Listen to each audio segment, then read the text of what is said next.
Will the virtuous Sangha, out of compassion, for the sake of this assembly and all living beings, please turn the wonderful Dharma wheel to teach and guide us how to end birth and death, leave suffering and attain bliss, and quickly realize non-birth.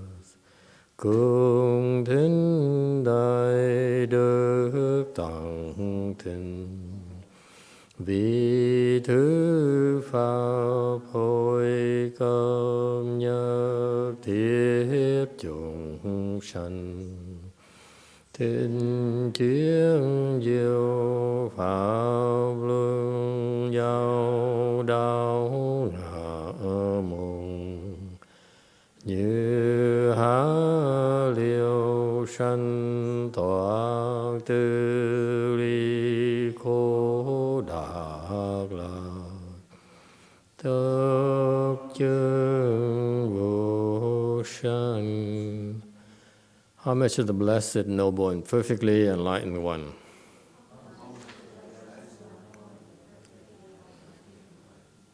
Namo Sananto Suche Doye Alahadi San Meo San Putosye.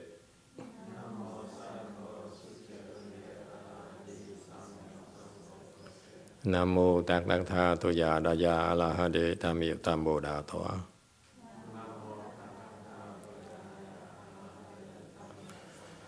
The unsurpassed, profound, subtle, and wonderful Dharma in 100,000 million aeons is difficult to encounter.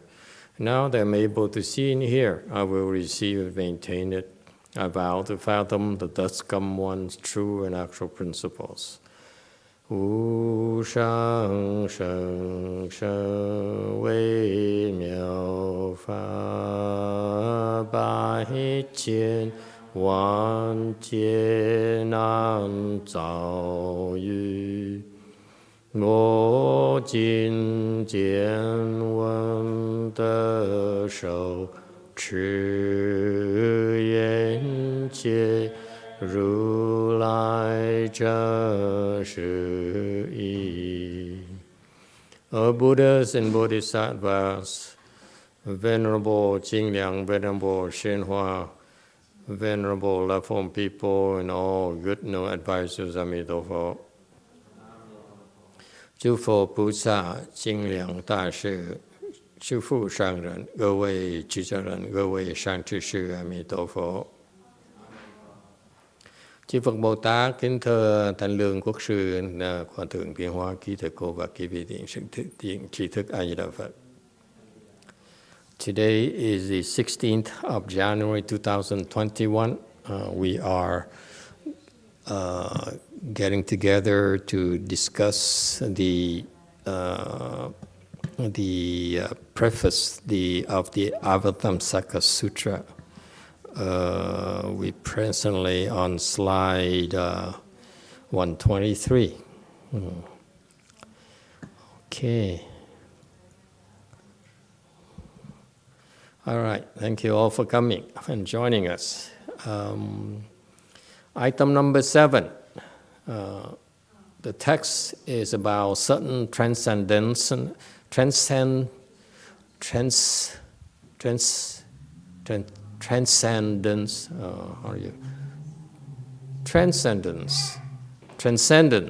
benefit, accomplishment. Okay. The text is a little bit advanced and a little bit abstract, but actually it's a very, very good thing to listen to this, because when you listen to sutras, learn not to try to understand. Okay, just listen. Let your hearing, absorb it. Listen to the sound, and let your natural wisdom process it. You don't need to think. That's very important.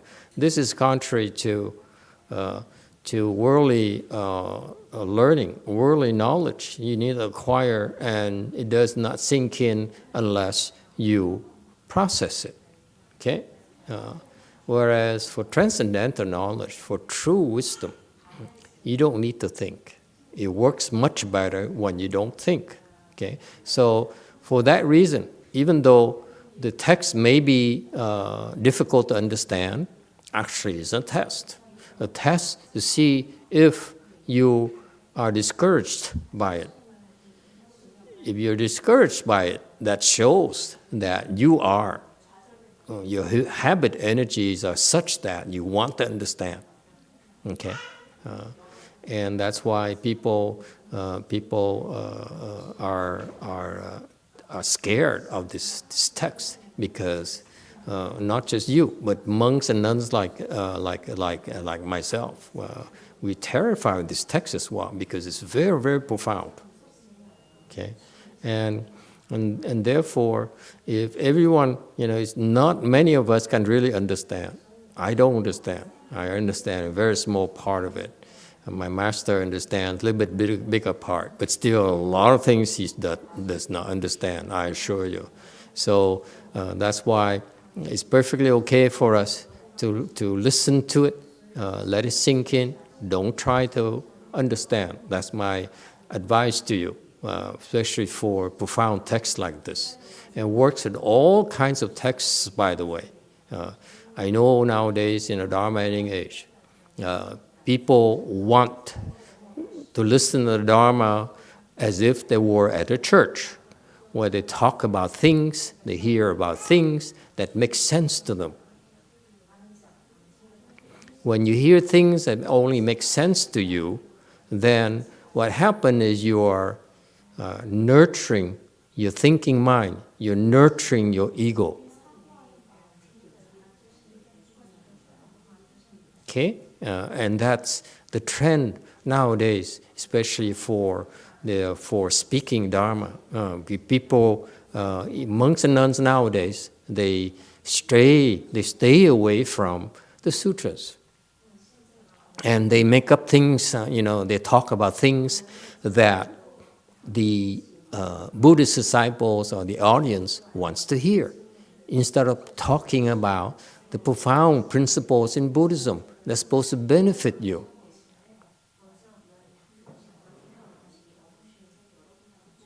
Okay, so that's why nowadays the more popular monks and nuns are the ones who speak about worldly things, unfortunately, not transcendental things. Okay, and that's a shame. Professionally, I spent my career the last 15 years so far doing things that are not popular. We started by teaching Chan the hard way, convincing you to work hard for it and train to sit in full lotus, which is not even most of my master's disciples, Heng disciples, don't do anymore. Okay, it's because it's difficult. But I always chose to do those things because it's the proper Dharma. Traditionally, Chan has always been taught like that by the patriarchs. Again, I'm no patriarch, but if you want to understand and appreciate and get benefits from patriarchs' teaching, you have to do what they preach. And then we lecture on sutras. We spend a lot of time lecturing on sutras because we want to listen to the good words, if you will. Listen to the true words of wisdom from the Buddha. And because for doing that, our disciples, they started by not understanding that much. Actually, I started by speaking at low levels of the Buddha Dharma to encourage them. But as they progress to higher and higher levels, the Dharma becomes more difficult. And at all times, the Dharma spoken is always a little bit more, if you will, difficult than they can understand. And that's why the common denominator is that when you listen to true Dharma, you're not supposed to understand. You're supposed to listen to it only. And you learn to stop thinking, stop processing. Okay? And of course, if you listen to it and there are questions that you have, by all means, bring them up at any time. And that's the nature of listening to the Dharma. Okay? Why? Because it's best that you bring up your questions right now, when you can get an answer or get some semblance of answers, instead of having questions later on, when you meditate, when you're by yourself, and the questions you have will not be able to. You will not find answers to the question you have. Will drive you up the wall. Okay, so that's how you should listen to the Dharma. Okay, so don't be afraid of the difficult text and so forth. It's like this is the one of the most beautiful wisdoms there is available to us, that the sages and the Buddhas and Bodhisattvas took the time to prepare and to train us. For example, this preface text to the Avatamsaka Sutra was composed by the expert in the human world, in the human realm. The expert on the Avatamsaka Sutra was, one of them at least, one of the foremost experts in this highest level of wisdom available, was Master Jing Liang, okay, who is supposed to be the Avatamsaka Bodhisattva. Okay, so just a mere fact we're able to listen to his words here. You know, these words here have been translated into English. The original words were in Chinese. Okay, even if we simply listen to the Chinese words here. Okay, even if we don't understand, that plants such the most superior seeds there is of wisdom. All right? All right. Text. Clearly arrayed like mustard seeds within a jar, completely simultaneous like drops of water in the sea. 秉然其现，有比界平，具足同时，方知海滴。 Okay, let's see the context. Okay. Okay.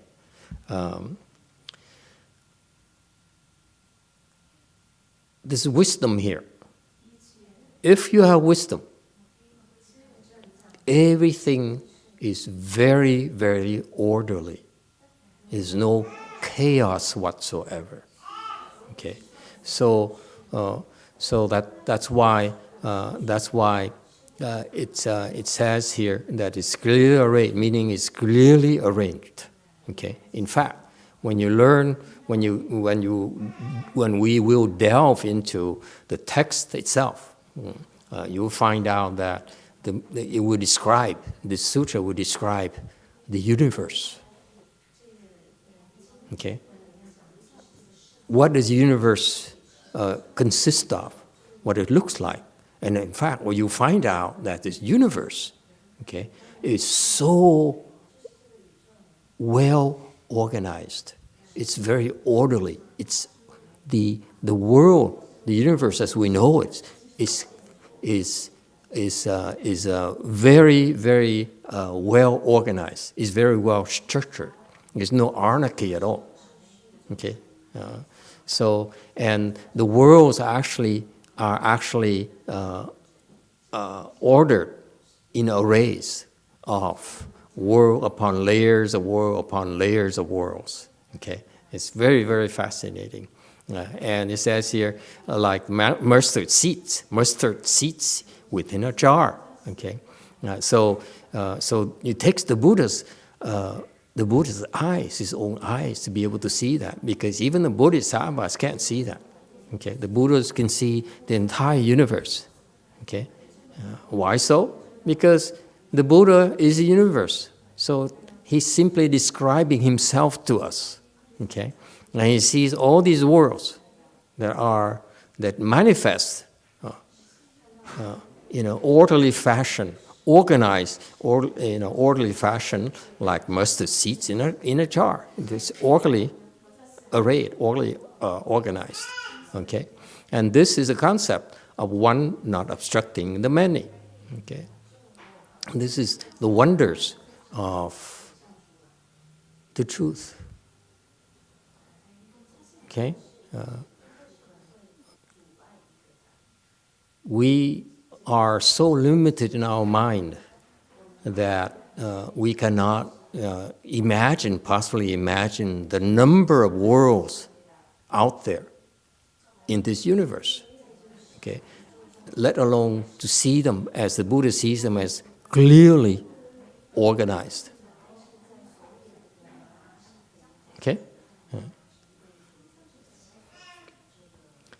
Completely simultaneous. So this thing, all these worlds are simultaneously organized. I remember, these Buddhist relics that we saw in our temple, how at some point in time they manifest by moving. If you ask the old monk, he's not here. Okay, at some point in time, you have this jar of Buddhist relics of different colors. Okay, and somehow, one day, they, without touching them, they are organized by colors, by layers upon layers of colors, by themselves. And for us, there are several of us who are blessed enough to witness that. We saw, actually, I personally saw them, as several of my disciples saw at Lu Mountain Temple, how the actually the Buddhist relics move by themselves, okay, in unison. Okay. All right, so these are the miraculous transformation manifestations that's way beyond our intellect, but way beyond any logic. Okay, so it happened because of faith and non-rejection. If you walk in there and say, I don't believe in relics, I don't believe all these mumbo-jumbo about this, these manifestations will never appear. Okay? Going back to slide 125 here, these they're like drops of water in the sea. So in this context, the principles of the universe is one, is many, many is one. Okay, so meaning that in one drop of water, you see the characteristics of the ocean. Okay, and as well as in the ocean, the ocean can be represented in return by these drops of water. Okay. 126, preface text. One and many unobstructed like 1,000 lamps in empty space. 一多无碍，等虚空之千灯。127. One and many unobstructed, like 1,000 lamps in empty space. I just described to you how these hundreds of thousands of Buddhist relics Okay, without any physical intervention, they move by themselves and organize by colors, by layers upon layers upon layers of colors. Okay, and that's why that's a concept of one and many are unobstructed. Okay, one does not obstruct the many does not obstruct the one. One Buddha relic of one color does not obstruct the other relics.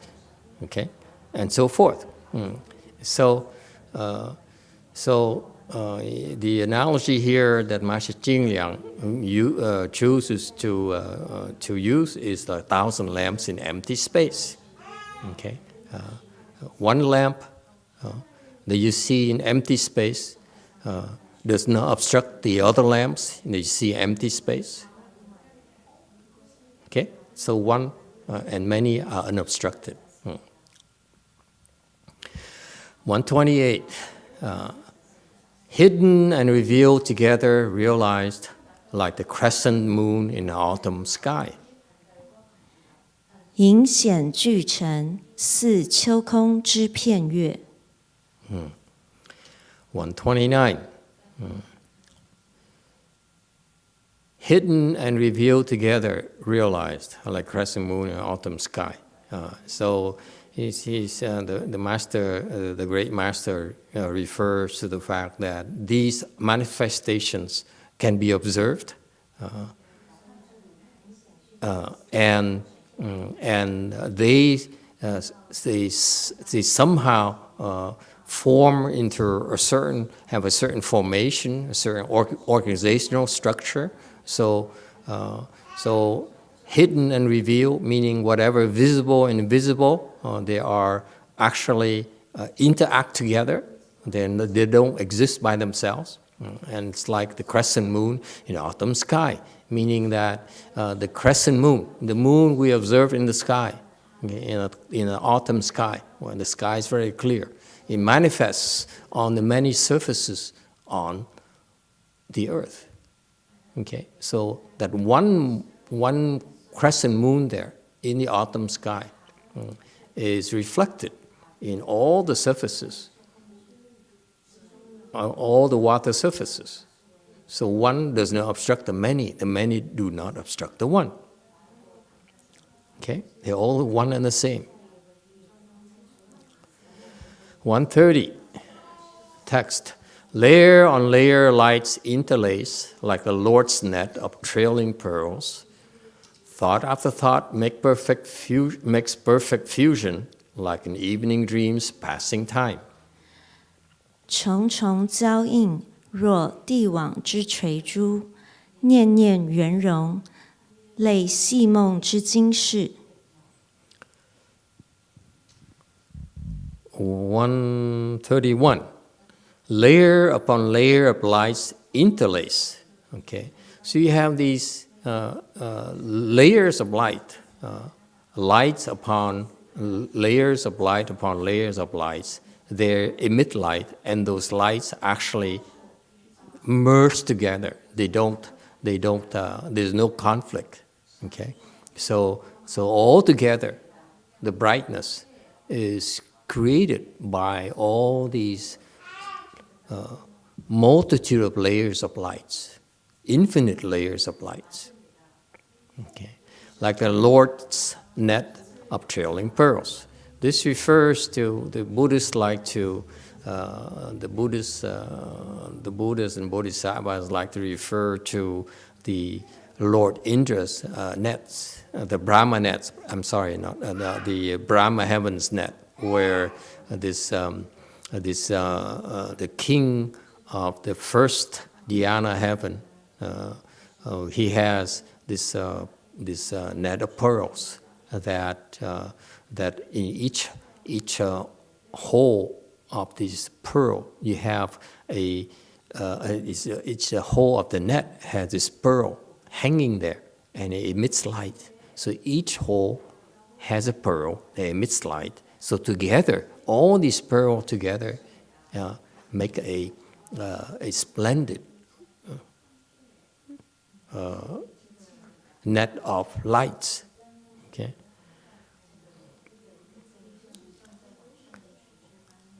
Okay, and the light of each pearl shine on each other without any obstruction, without any jealousy, without any competition. 132. Thought after thought makes perfect fusion. Thought after thought makes perfect fusion. Okay. One thought. You are used to thinking that a thought dies. Yes? You have, because when you meditate, these thoughts arise, then they die. Arise and die. Right? In fact, what you don't realize that the thought doesn't die. Okay? The thought is that the mental energy, it travels. Okay? So it keeps on traveling in waves. How do you think those waves that on the water surface come to being? It's from these thoughts that arise, that arose. That each thought is a wave. So they keep on creating waves after waves after waves after waves. Okay, and the thought here, the energy from your thoughts. Actually, I believe the scientists had were able to demonstrate that the thought actually travels in our world and it cycles back. Am I correct? I read it somewhere. Did any of you read that? Yes or no? Yeah. So the scientists actually can measure the thoughts, the energy of the thoughts. Actually, they travel because our world is confined. So the thought travel to the boundary and it cycles way back to where it came. Okay. So the thoughts, the mental energy from these thoughts are mental energies, and they travel. They continue to travel, propagate. Okay. And so if you look at that, how the thoughts travel through time. Okay, then a thought can last as long as kalpas. Okay, unlike you think your mind right now, your mind is limited, so it can see one thought, and then that one thought die because the next thought takes over in this pipe. Okay, but what the mind cannot see is that actually the thought, the mental energy from the thoughts, it keeps on traveling in the universe. Isn't that interesting? Like in evening dreams, passing time. Okay, it's like in a dream. In a dream, when you're in a dream, you lose track of the time, and so because of these thoughts that keep on traveling, so do we revolve in the wheel of reincarnation. We wanted to find our loved ones again, especially our wives, our husbands, okay? Time after time, so that's why these energies keep on bringing us back together, time and time again, okay? So, YouTube has a question. Alta D asks, is there a way to stop the thoughts we've sent out? Is there a way to stop the thoughts that sent out? I don't know how to stop the thoughts that sent out. The energy is there. Okay? So I don't know how to stop it. The better way is not to generate, not produce those thoughts. Okay? But eventually the thoughts will die. In time it will die. Yes. The way the thoughts propagates, it seems like it's a way to affecting everything. So then, is there a positive way and a negative way? Is there a possible positive way of using the thoughts? Is there, I'm sorry, what Is there a positive way of using those thoughts? If it's it seems like it's a way to have impact in the world. This model of this travels throughout to forever. Like if it's actually beneficial in some way, it will impact a lot of people, right? Absolutely. There is what is a good way? That's a very good question.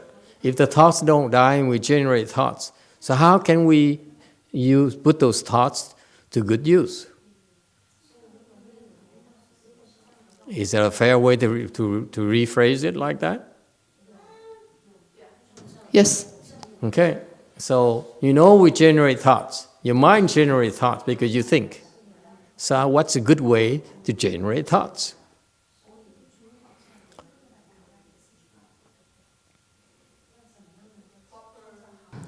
Proper thoughts. Proper thoughts? Okay. Anyone else? What's a proper thought? It's a very valid point. We're going to generate thoughts anyway, don't we? That's what we do all day. So how should we go about it so that we can make a difference? Yes? Instead of sitting there and keep on thinking and daydreaming and so forth, and plotting and scheming, what is a good way to generate thoughts that will make a difference, that will benefit? YouTube. Alta D says, think about the Buddhas, contemplate Huato, think about mantras, and think about the universal worth 10 vows. Okay, excellent. Think good thoughts, proper thoughts. Okay, Wei Mountain has a question.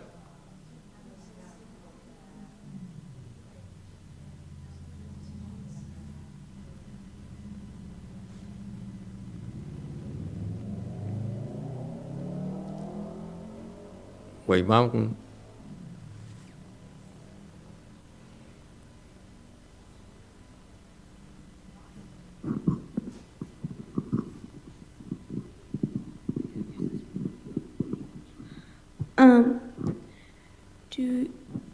That you could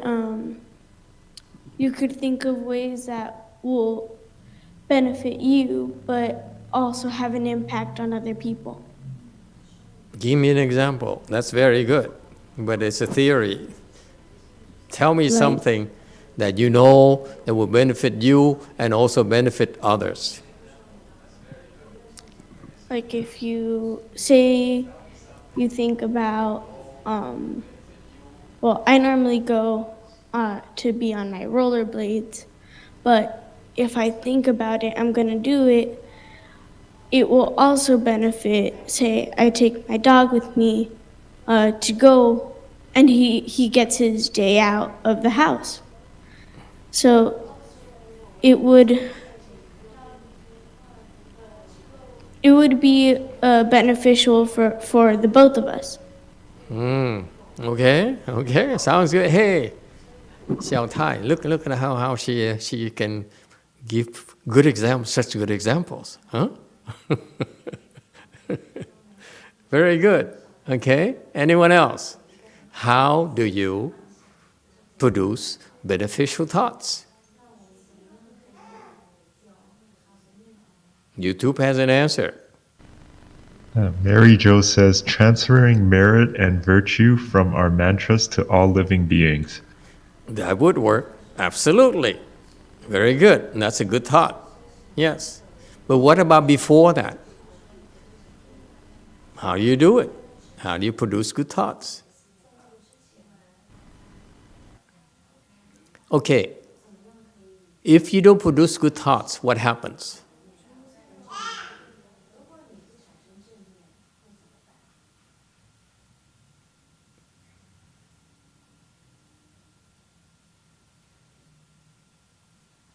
What happens? You don't even know?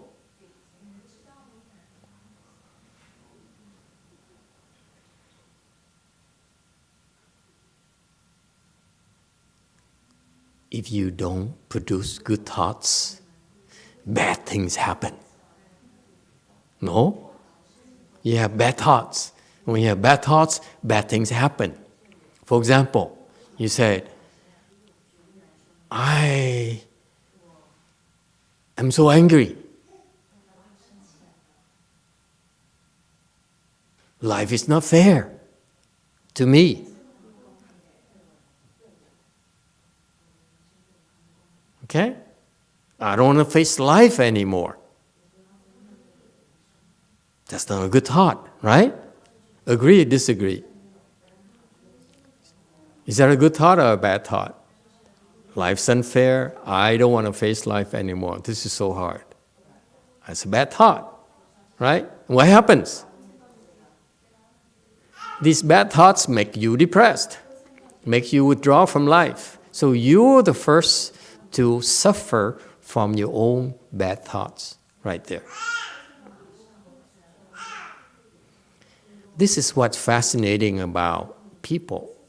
We produce so many bad thoughts, and we don't realize we suffer from our own bad thoughts. For example, you angry at someone. You say, this person is so evil. This person should be removed from the face of the earth. Who's getting hurt?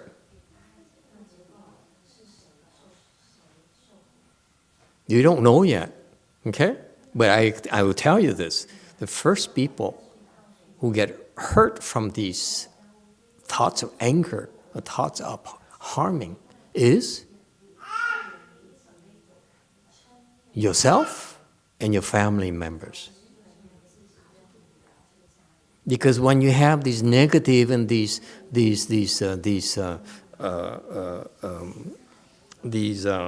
destructive thoughts, okay, you're destroying yourself. You're destroying your own world. You're destroying your own life.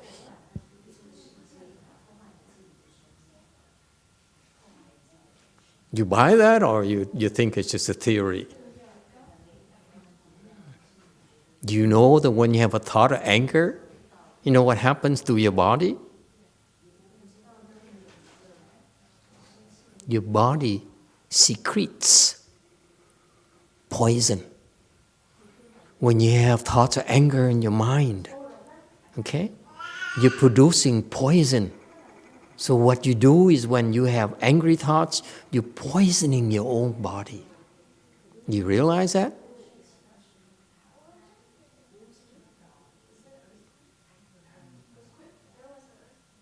Was there?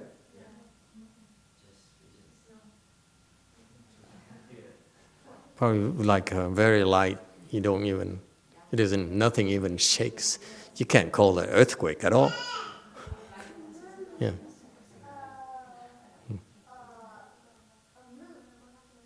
A moon. Okay, so it's luckily for us. We are so insensitive that we don't realize that we actually are poisoning ourselves, that we are harming ourselves. Before anything else happens, we are poisoning ourselves. Okay? And furthermore, the thoughts of anger there actually is like your heart takes a beating. My master, God bless his hearts. You know, I also want a Vietnamese master, not the Chinese one. The Chinese one, I don't understand the Chinese one. But the Vietnamese one, he has a huge temper. Huge temper. Okay? And he would blow his top off at for weird reasons. For example, he would travel. I owe so much to him, okay? I'm a monk today because of him. So I assure you, it's from gratitude. I owe a debt of gratitude to him, okay? But I remember when I was living in his temple, he would travel because people invite him over to do funeral services and so forth. That's what all monks do. People, when they have family members who pass away, then they would love to invite these senior monks. My Vietnamese master used to be, was a very senior monk in a Vietnamese Sangha. So it's an honor to have him come over and preside over the funeral services of your loved ones. Yes, it's our tradition. So we'll travel to these places out of state and we'll come back. Okay? And he has this quirk that he comes back real late, 9 o'clock, 10 o'clock, 11 o'clock at night. He would want to eat dinner. So we know, we have, for example, the flight supposed to come in at 9 o'clock. Okay, so we would have to have the food hot and ready for him as soon as he comes home. He comes back to the temple. And one day it was delayed by a couple of hours. Okay, so the food got cold. And he says, no matter what happens, I do not eat reheated food. His rule of thumb, he says, I don't care what happens. In my temple, I never eat reheated foods. Okay, please remember that. And that night, everyone went to bed at around 11 o'clock. So I was the only one left. So I said, how can you tell it's reheated food? Come on. So he came in at 11 o'clock and, and I can't wake people up. So I got in the back and reheated the food in the microwave oven. Brother, put it on the table for him. He looked at that and said, and his face became so red and says, I told you already. I don't eat reheated food. So we had to wake up the nun who was his chef and she had to cook food for him. But the point is that he would lose his temper so easily over small things. And as a result, he has a huge heart problems. Okay? He had heart bypass surgery so many times. And eventually, that's what killed him. Okay? So, you see, these people don't realize that when you have these negative emotions, you actually, I only give you an example of thoughts of anger. Okay? But the other negative thoughts also are very damaging to our bodies. Okay, the Asians, the Asian culture, they have actually pretty good, fairly accurate description of what negative, the types of negative thoughts, the kind of impact they would have in the various organs of our body. Okay, so that's Chinese wisdom, if you will. So, for example, thoughts of anger, it's your heart. Thoughts of jealousy, I don't know, but it corresponds to damage of certain organs in your body. Okay, so that's what happens. So you see, so these negative thoughts, okay. Just pay attention. The people who get angry very often, they end up having heart issues. Okay, and so we produce these negative thoughts, and we damage our body. We injure ourselves first. That's what we do to ourselves. Okay, so what do we do then?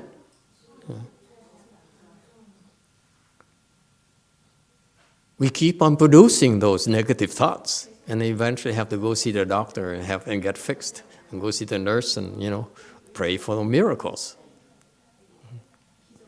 So what to do? The point being this.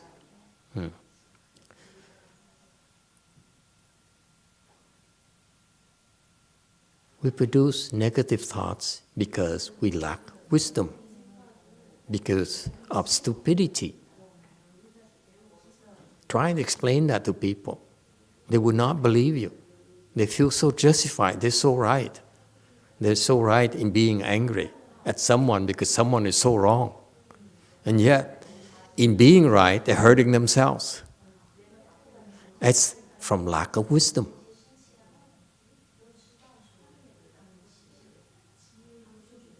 Okay? So how do you produce good thoughts?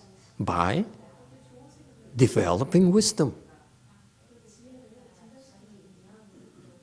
So far so good. When you have wisdom, the nature of wisdom is that you avoid producing bad thoughts.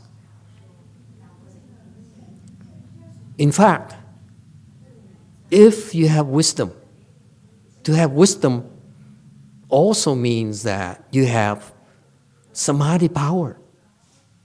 Okay? Wisdom cannot be unlocked unless you have samadhi power. What does it mean? It means that whatever happens inside your head, thoughts are plenty in your heads, will have no effect on you. The samadhi power is like a building here with a 2.0 earthquake. It's not going to move. Or that lady over there. Okay, I let out the lady, in that corner there. I let out. I said, "You guys don't realize that this lady there, after 27 days of fasting, she reached first stage arhat. And how do you know it's a first stage arhat? Come on, Chung, you see him, big deal." Sorry. How do you recognize the first stage arhat?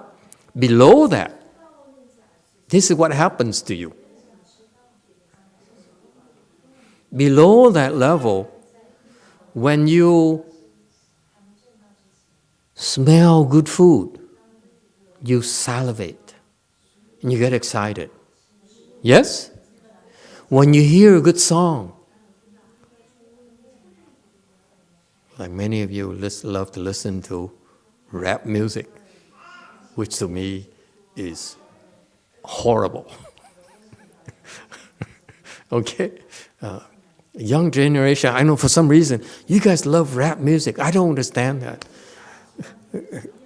In my generation, we look at rap music, you call that music? Seriously. But anyway, you guys get so excited about it. My generation, we don't move, okay? The point is that your mind moves when you listen to good music, to the point where you keep on, that refrain of music keeps on playing in your head. Yes or no? Okay? So that means that good music affects you. Okay? Similarly, you see a nice lady walking by and you go like this. Yes? Not to you young people. Clearly. Okay? That means that you are distracted by nice looking ladies. Okay? That's because you have no wisdom. You're so easily distracted. However, that lady there, I've been testing her, okay, just to make sure. After various tests, I realized, yes, I confirmed that she reached first stage arhatship because all the external things, the sound and the smells and the sights, can't move her that much.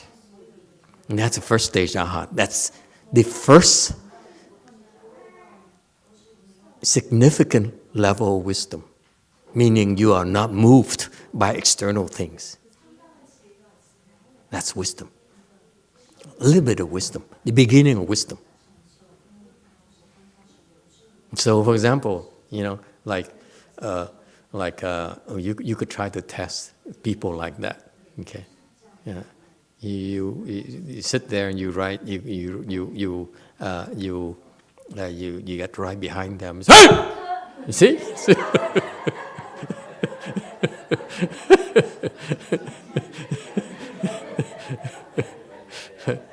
because sounds distract you. Okay? You jump so much that she jumped very little.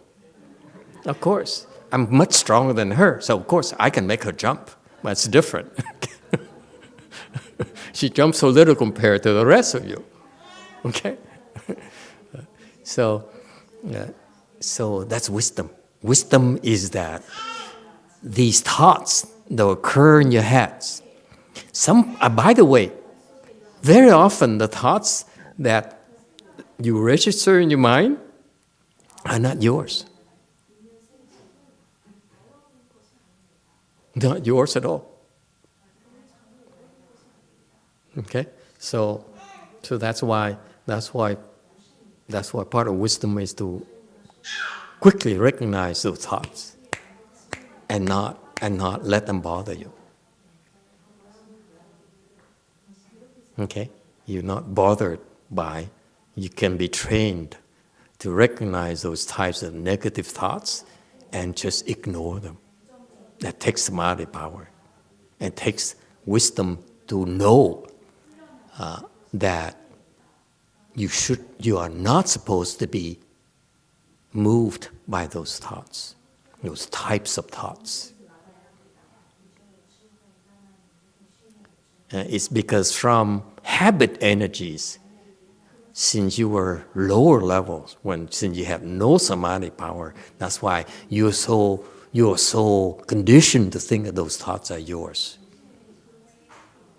So you accept them as your own thoughts, but they're not.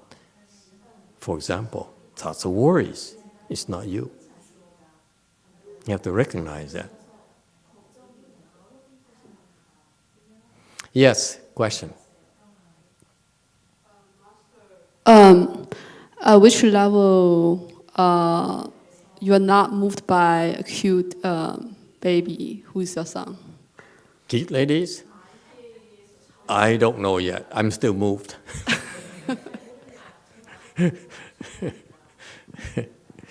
Fourth.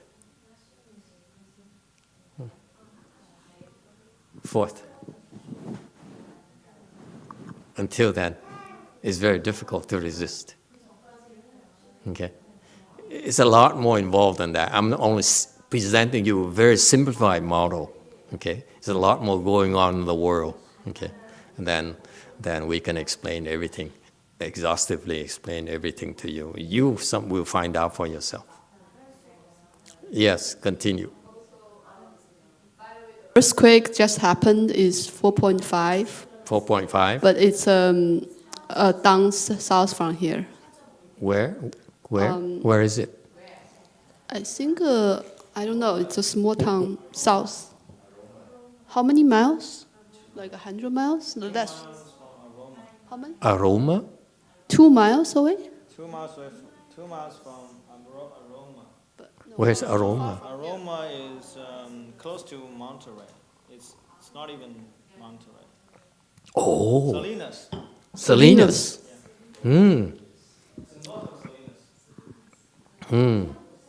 Interesting.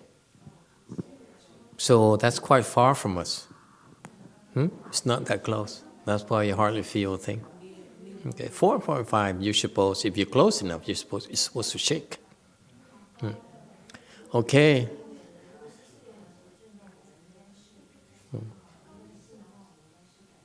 Interesting. Is that far from us? Huh? We don't know. I hope someone is enlightened. All right, YouTube has a question. Jane asks, what is the difference between good music affecting me versus the mantra affecting me? The what? Between good music and between the mantra. Do you use it? What's do you use it? Good music. And the mantra attacking you. The mantras don't attack you. No, affecting me. Affecting me. Affecting. Yeah. Oh, I see. I don't know. Too complicated. Okay, it's not something it varies. It depends. There's a lot more. There's a lot more to the equation. There are many more variables than I have time to explain to you. Okay. Yes, Red.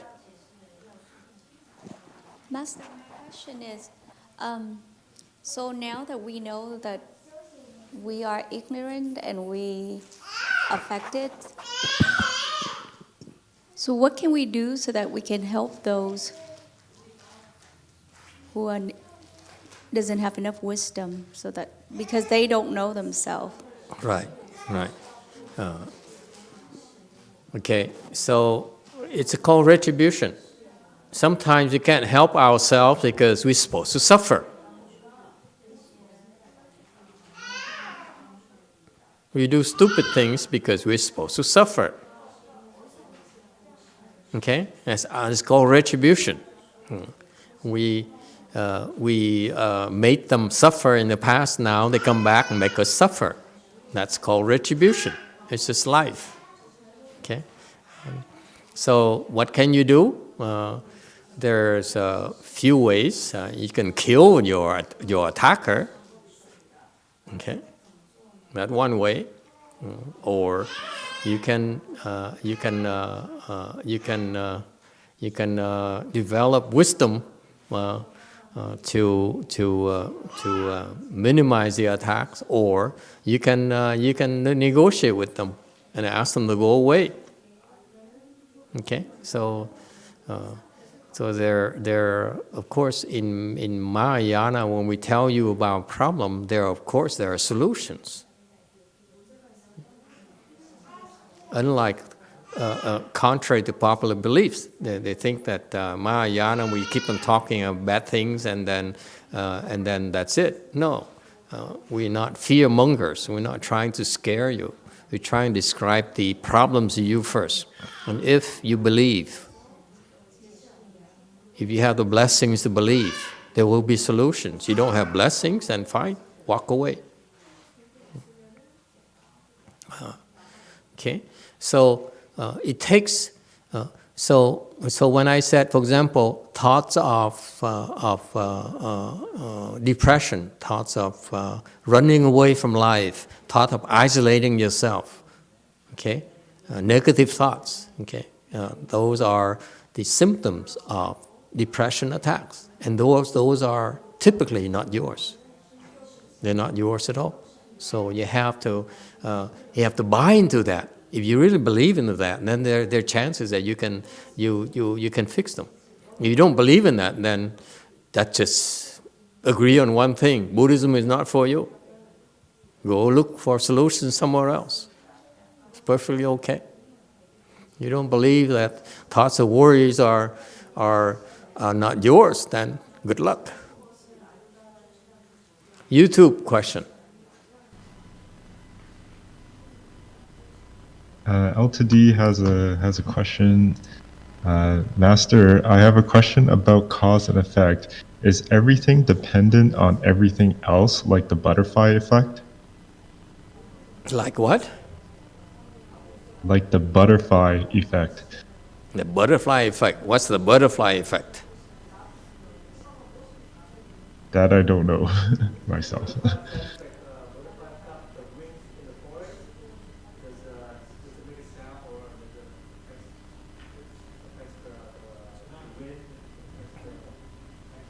Yeah, can you use the microphone so that we can share it with everyone?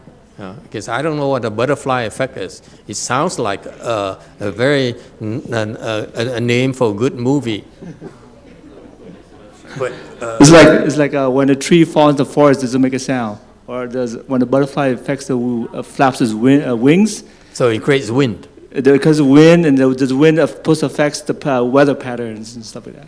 Okay, so the butterflies, in flapping his wings, affect the weather patterns. Wow, this is so profound. Okay, very good. So, what is the question again? The question is everything dependent on everything else, like the butterfly effect? And there's a second part of the question that might make the question make more sense. He writes, does this mean that every action anybody does has a consequence and reflection across the whole universe. Absolutely. Okay. Everything depends on something else. Okay, that's a law of cause and effect. The things you're watching right now, you're seeing right now, you're experiencing right now, is the result of some prior causes, including you. Whether your hair is black, whether you're tall or short. Okay, all those are the results of prior causes. And the one person who can precisely point it out to you is the Buddha. It is that the Buddha, you ask the Buddha, he can tell you, you take one drop of water in the ocean, one single drop of water in the ocean.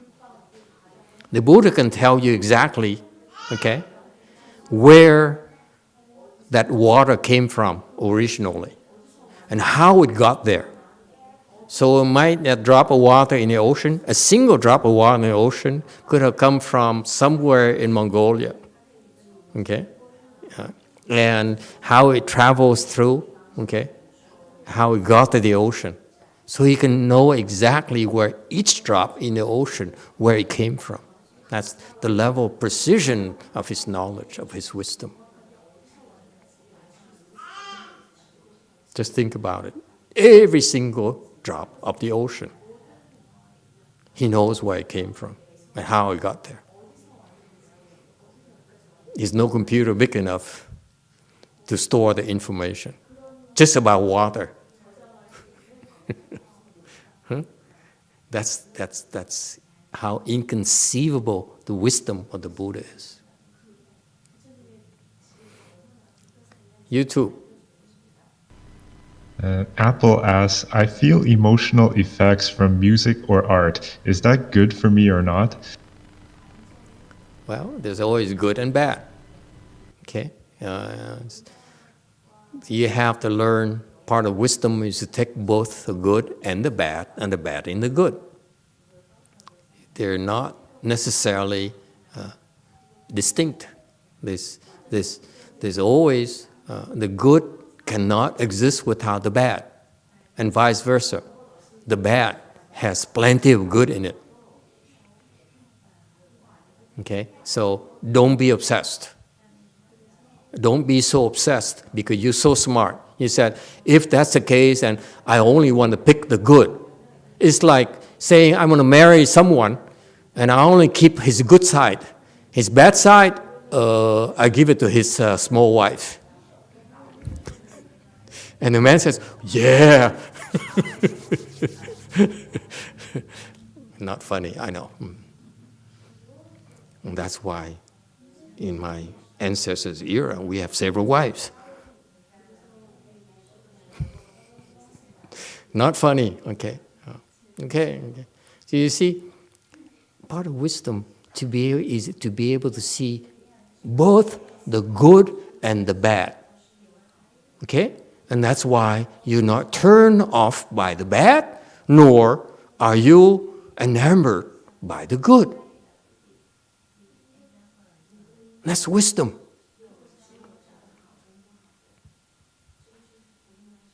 The food that tastes good, okay, is wonderful, but then it makes you gain weight.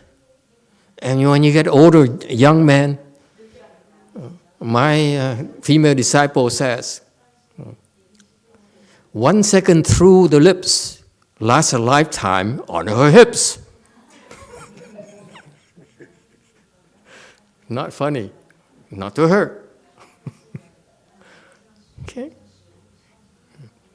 So that's what makes life wonderful. This is in this Avatamsaka Sutra.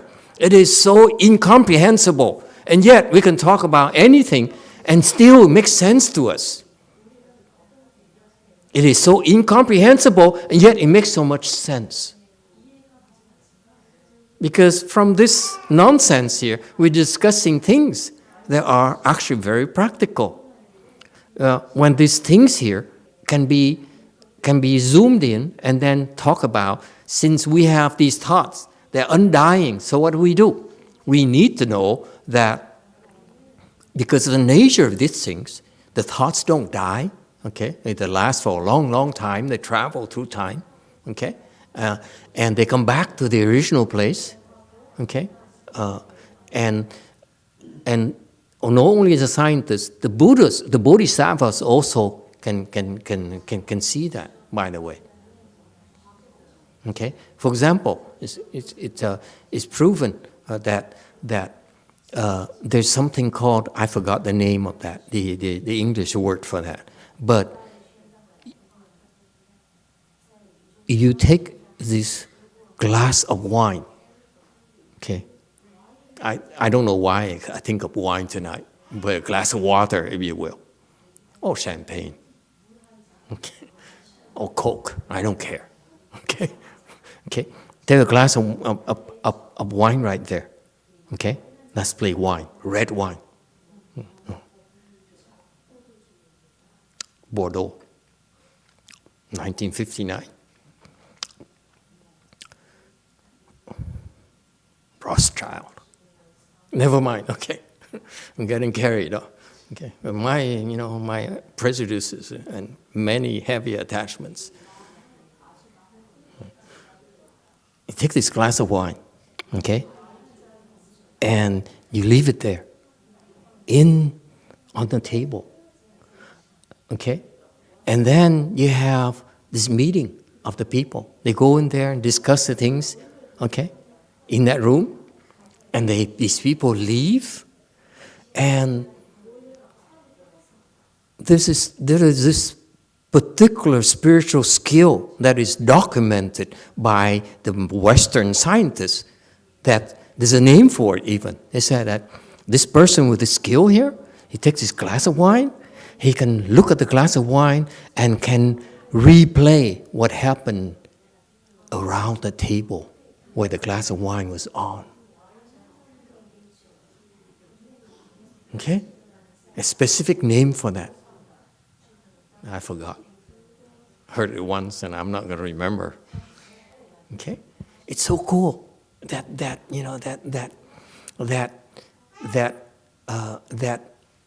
you have information everywhere. My Master YongHua, he can look at when he has his skill.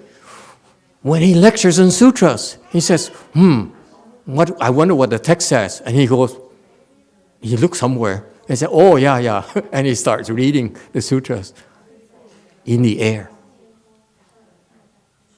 Okay? And you say, "Yeah, I don't believe it." It turns out one of the Buddhist disciples, who is a Vietnamese spy, okay, he went to see the 10,000 Buddhas. Okay? They don't believe in Buddhism or any kind of crap like that, according to them. He went to see the 10,000 Buddhas, okay? And one day, he took a photo of the sky, of the city of 10,000 Buddhas. Okay. The sky is blue, not rainy at all, so it's a blue sky. He came back. This is the photo taken at the city of 10,000 Buddhas. He came back. Okay, this is back then. They didn't have. They developed the film. Okay, he showed it to me 15 years ago. Okay, and so he says, all of a sudden he swore to me. He says, in this photo here, there's like words of Sanskrit characters in the sky, in that photo. Okay, and he says, then I was so excited. I said, this is such a cool, miraculous thing. So I went to the photographers, the labs, and asked them to duplicate a lot of these photos. Maybe he could make some money of it, whatever. And he said that it could not be duplicated. You can only see in that photo once, and that's it. In that photo only. And I said, auction, auction, auction. Oh, well, missed opportunities. You too. Question. Diego asks, are there different Buddha wisdom levels, or are all Buddhas have absolute wisdom?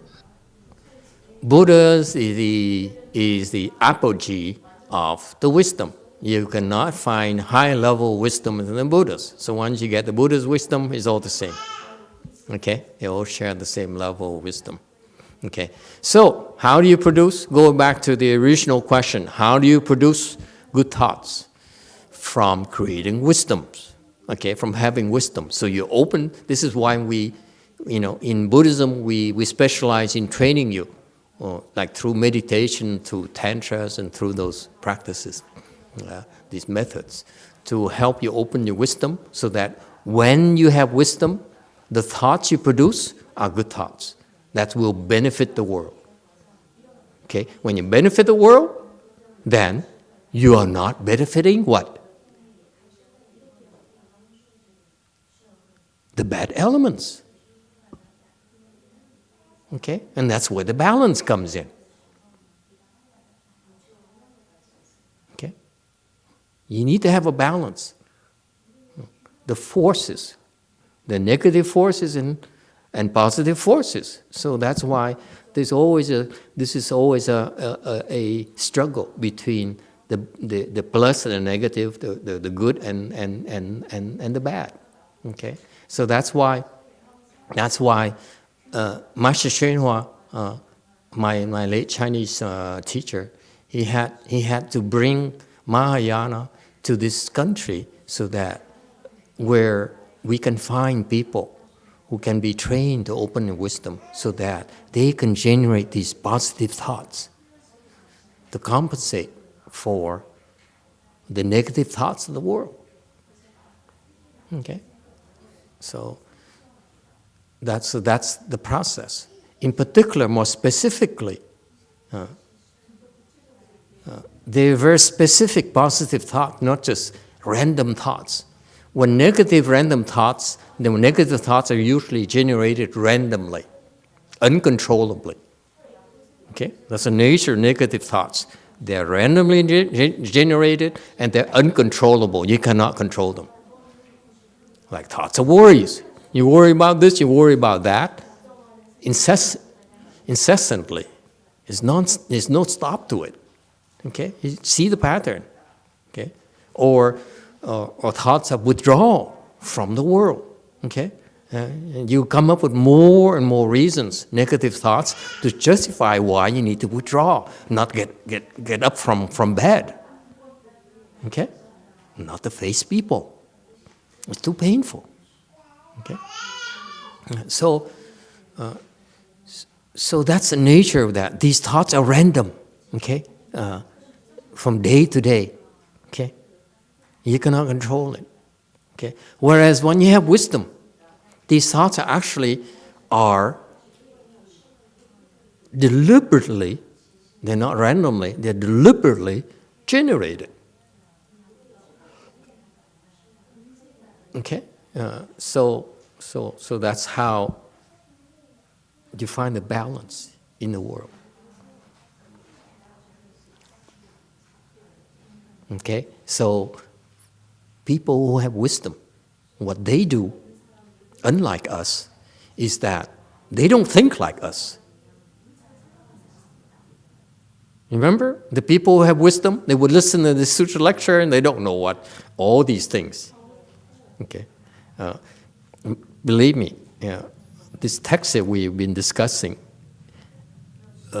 is way beyond many people with wisdom as well. Okay? For sure. Okay? And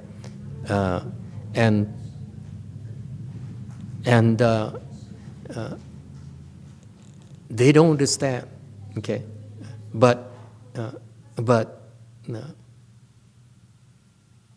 they don't get afflicted by that, and these people who have wisdom, the way they function is that even though they sit here and they don't understand these things, okay, But they have enough blessings to be able to sit there and not move and just absorb, plant these seeds, greater seeds available,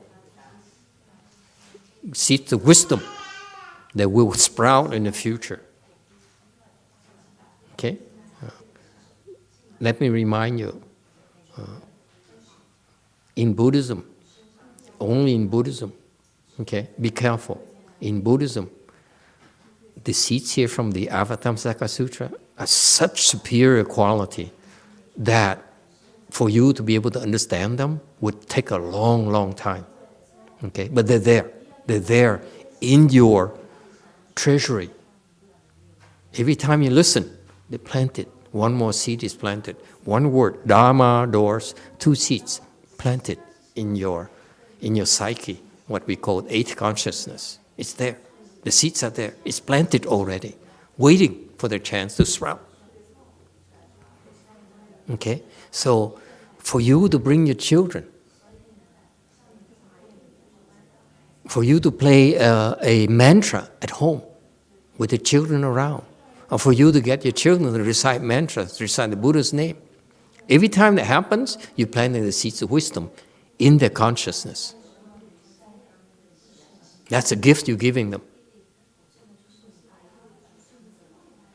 You know, look, and the kids and the young children who have that kind of exposure. I had nothing until the age of 39. All I had is a lot of garbage. Money, power, good-looking girls, red wine. And once you have those, it's very hard to undo them. Okay. So all these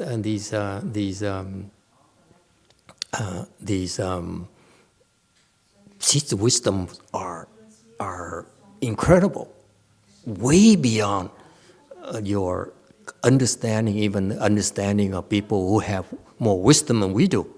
Okay. Well, what's different about them and us is that they listen to it. Okay. They simply listen. That's what I tried to explain to you at the beginning of the lecture. Just listen.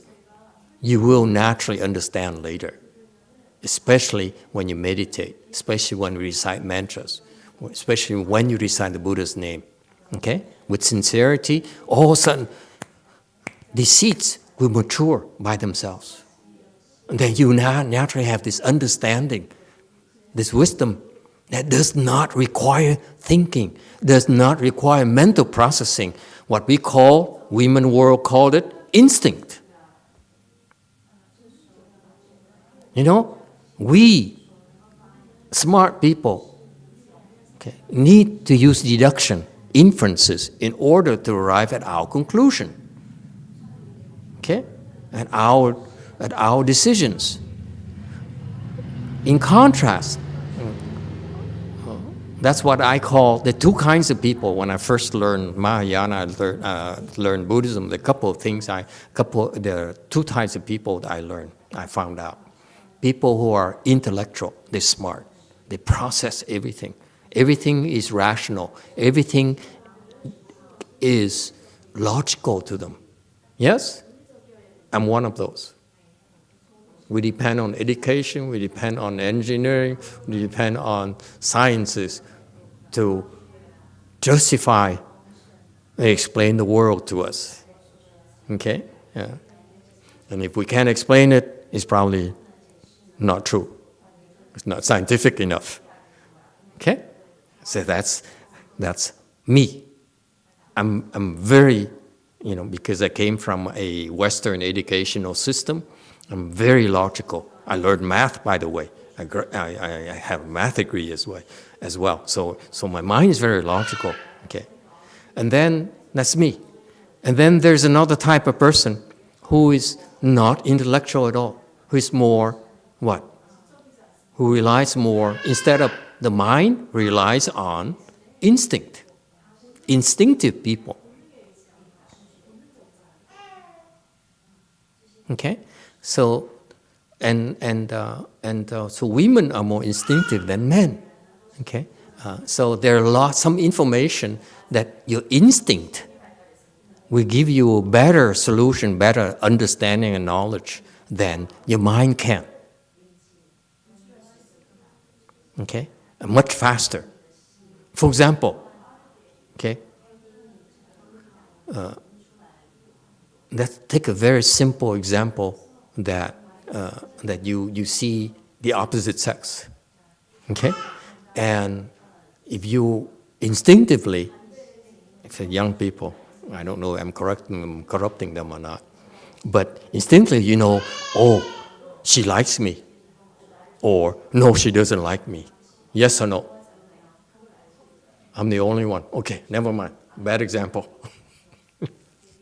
Okay.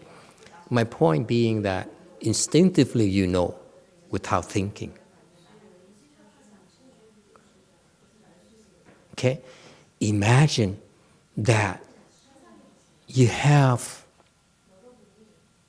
to make a major decision in your company that affects many lives, affects your career. Okay? Typically, we train to analyze and use our logic to arrive at that decision. Okay, even I went to business school, B school, we train, we told to make conjectures, do decision tree analysis and all those things. Okay, imagine that's still mental processing. Imagine you arrive at a conclusion, the decision, just like that. And it's better than your own logic.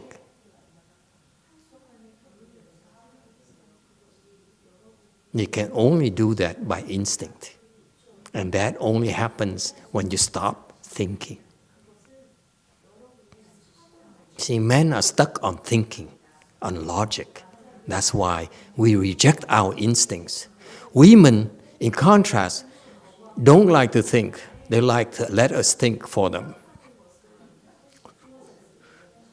Okay? So they depend more on their own instincts. So that's why they know certain things that we are not sensitized to. Yes or no? Well, no one is nodding their heads, too personal. So that's why the world of wisdom is that you need to have both intellect and instinct.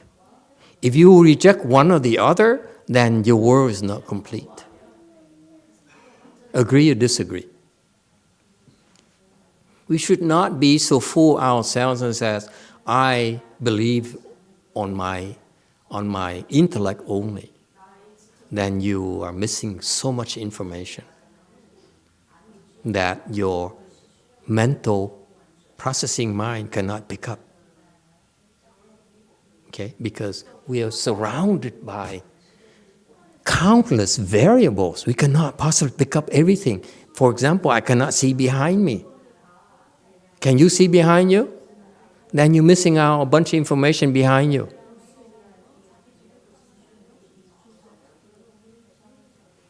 So the instinct is a form of wisdom that you have.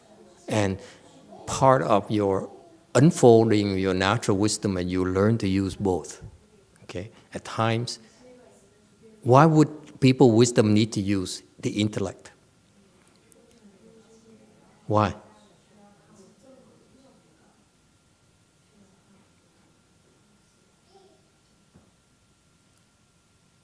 This is too much? YouTube has a question. Alta D asks, what if you rely on instinct only? You rely on instinct only? Okay. Personally, for this particular gentleman, Alta D, he's a gentleman. If he relies on instinct only, what happens? Huh?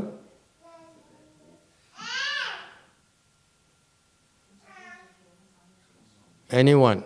What happens when you rely on instinct only? Yes, Red. Because you cannot have instinct all the time, so you will be wrong. You what?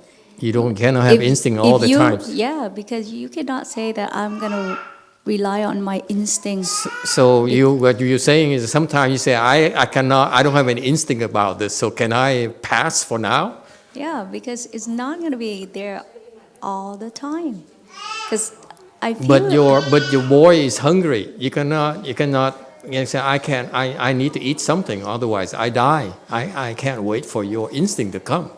Yeah, I mean, like, as a mom or anybody, if you see someone hungry, then you know. But a few times happened to me, for example, like if I went and buy a house, I feel like I step in and say, this is my house, and I know it. And my husband say no, and it go through, yes, it's the house. So let me see. The husband says no because his instinct says no, and you say yes because you like the color of the doors. Okay. But then there's also a thing that it cannot explain, like something happened really bad to my daughter, and my gut feeling, I say, something happened. We need to do something right now. My husband saying, you worry too much. I say, it is. I feel it. Something is real. Yes. But it doesn't come to us all the time. It's like that instinct feeling. Yes, there's a reason why that happens. But I'm not going to explain to you because I explained to you it costs money. Yeah. Can't teach you everything for free. Yes. Okay, good point. Very good point. Okay, but my question is, what happens if you rely on instinct alone? Yes, Black. I think it's not going to go well for Alto D. It doesn't go well for Alto D. He become a girl. He says, I already depend on my instinct. I think you have to have wisdom first before you can rely on your instinct. Not necessarily. Instinct is very important. Absolutely. In fact, here's what happens. Actually, your instinct comes, and then it's your thinking mind that obstructs it.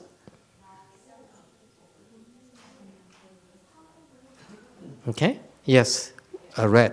Con nghĩ thì nếu mà chỉ chú ý tới nghe theo cái bản năng của mình đó, thì từ từ sẽ đi tới chủ quan và quá khích. Okay. Let me explain to you. My experience has been this. Okay, I went from totally rational in my world, my prior world, to the Buddhist world where the Chinese, they don't say anything. They just do. There's no rhyme or reason. I just do. This because that's how it's done. Okay? So I started doing that. Okay? And then so over time I began to understand why is it the Chinese cannot do anything in this country? And why is it we intellectual people don't like Chinese? Excuse me, Chinese people. Okay?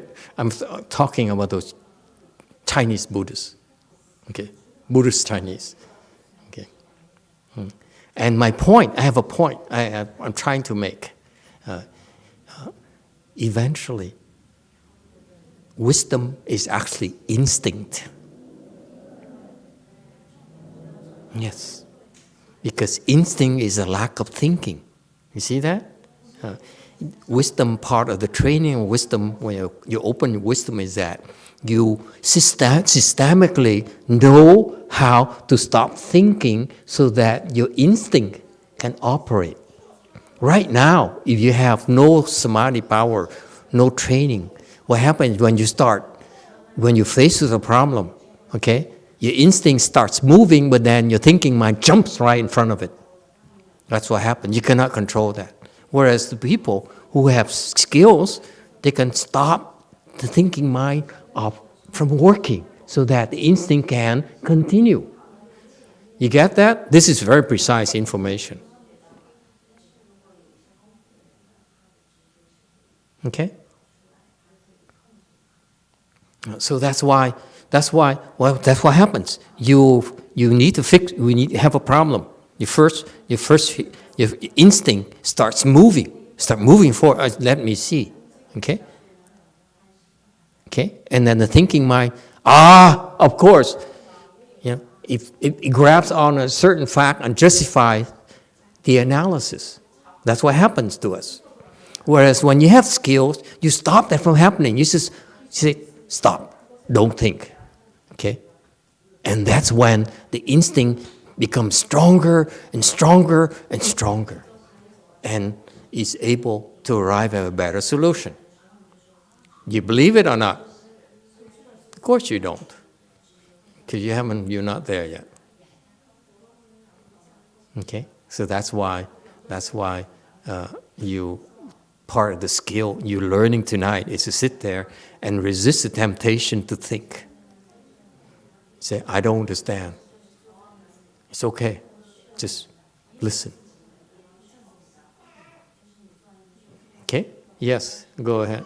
If we rely on our instinct before we have wisdom, how do we know it's not being changed by some planted thoughts, by ghosts or something? You don't know. It's a different process. I don't want to go into it. It's too long. It's too advanced for you. But the point is that the test to you is that I don't need to explain everything to you. If you believe, eventually, one day you understand what I'm talking about. And one day you say, oh, I heard this before. That's what he said. I said, But if I explain everything to you now, okay, there are plenty of smart Alex out there who don't meditate, who don't know anything, but listen to this and then they repeat like a parakeet and they think they know everything. That's what happened to the young Chinese, by the way, the young Vietnamese or the Vietnamese or the Chinese. They read everything and they said, I heard that before. It's not supposed to be I heard that before, but I can do that.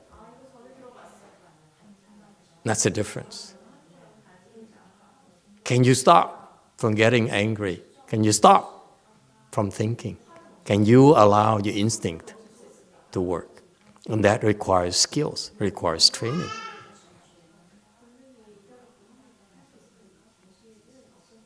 Okay? So when do you need... so typically, your instinct, depending on your skill level, if you're lower level, your instinct is very vague. At the more advanced level, your instinct is very, very strong. It has multi-dimensional that the thinking mind cannot have. Thinking mind is linear. It's one dimension at a time.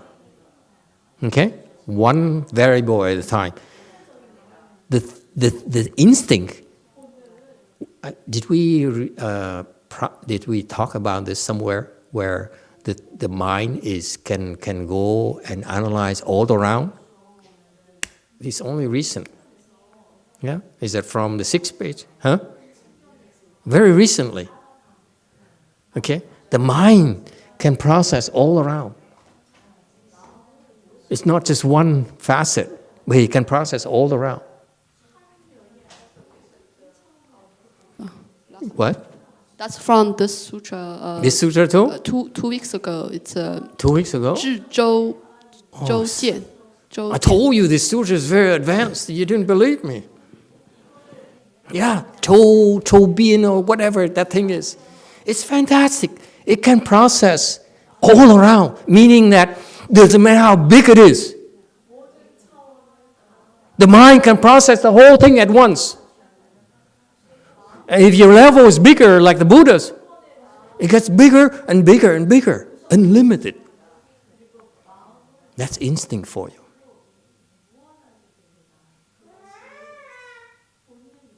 Okay? But in Buddhism, that's still not enough.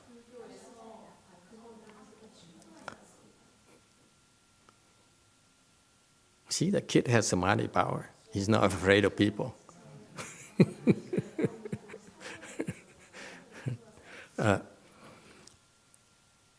In Buddhism, you cannot simply have instinct alone. When you reach a certain level, then we teach you how to use your brains, your thinking mind. But young people and and you parents, pay attention to this. Our educational system develops our mind the wrong way. We teach our children how to think first. And then, as we get A's and A's and A's and A's, we say, oh, I'm the best. So we keep on using our brains and analyzing everything. How much energy you have in your fingernails. I remember it happened to me last year.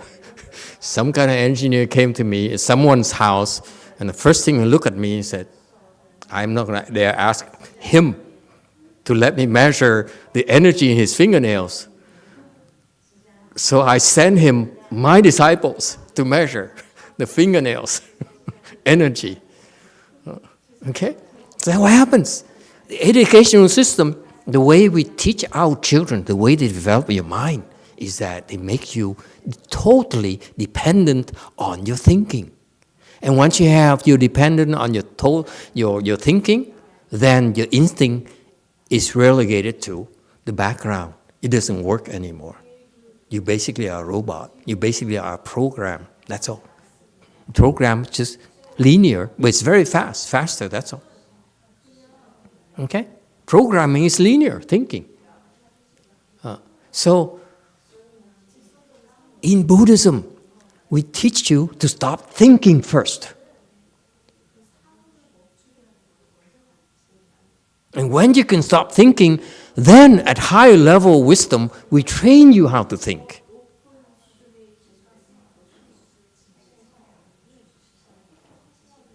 That's higher level than any of my master's disciples or my disciples, by the way, at this point.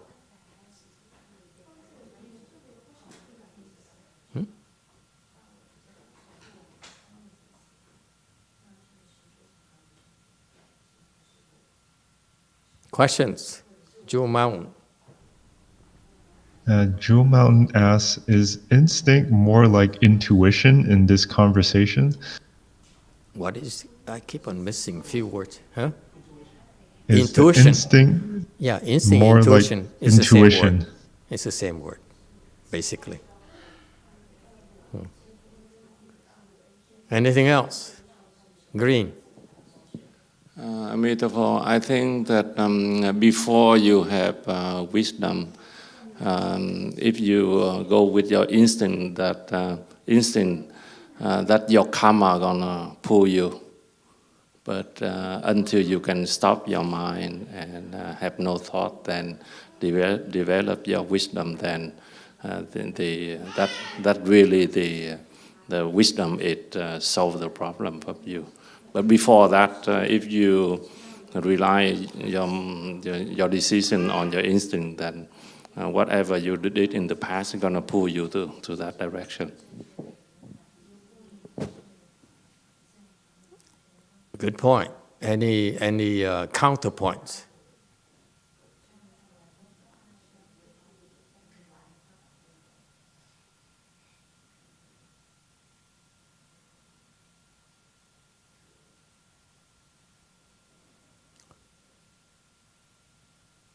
Only in the world of Hinayana, it's true. In Mahayana, it's not. That's why it's true only in a limited sense. In a limited world, it's true. In the Mahayana world, it's not. Of course, we know that. Of course, it's a natural process where we need to take that into consideration in order to help you unfold your wisdom. If you insist on understanding everything, like you're trained to do, you will not be able to unfold that wisdom. So if you stick to that, you have the wisdom of the Hinayana. You limit yourself. That's all. And that's why people who are educated, especially scholars, they limit themselves because they are too reliant on the thinking mind. YouTube question. And it's Mary fine. Jo, The thinking mind is fine as long as you stick to the world of Hinayana. It makes perfectly sense to you. But in the Mahayana world, you are just so limited that we hope that you will not be stuck in that model. And that's why the training in Hinayana, Mahayana is clearly different. Okay?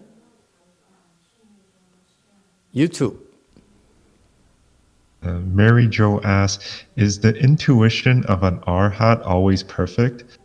No, it's not perfect. Intuition and arhat is very limited because it derived from the thinking mind. It's like the wisdom and arhat is derived at because by following a very, very narrow path that will eventually get him there to stop thinking. Whereas, because of that,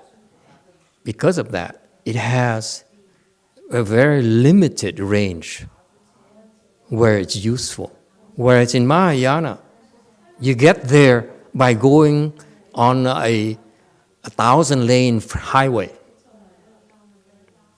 The arhat's level, the wisdom, and I apologize to Hinayana people. I mean, you're going to be offended, but I apologize in advance because there's no way for you to understand this. No way. The arhat's wisdom is arrived at, is open by following a dirt road. Okay? And that's how you get there. In Mahayana, you can get there so much quicker through a 1,000-line highway. And that's why when you get there, you're not limited by your past experiences. And that's a problem with Hinayana texts, is that they justified the Buddhist teaching by asking you to think about it. In Mahayana, we're asking you not to think about it. That's the difference between a dirt road and a 1,000-lane highway.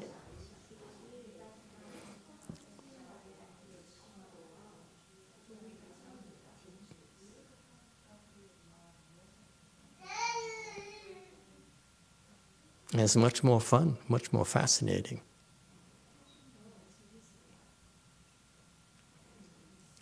Okay, and understandably, the last point is well taken. Exactly, this is what the problem with the intellectuals. They're too far committed to be able to even consider the possibility of a 10,000 freeway or 100 million lane freeway. Because all they know is a dirt road they've been on for all their lives. And they said, this is real to me. In Mahayana, in order for you to work with a 10,000 lanes freeway, you have to let go.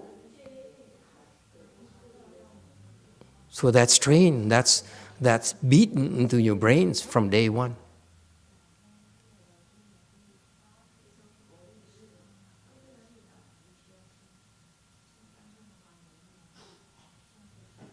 Yes, you too. Cordelia asks, a lot of times I catch my mind empty and I start reciting the Buddha's name. Should I continue reciting or keep my mind empty? That's it. That's precisely chant right there. When you find, excellent, very good question.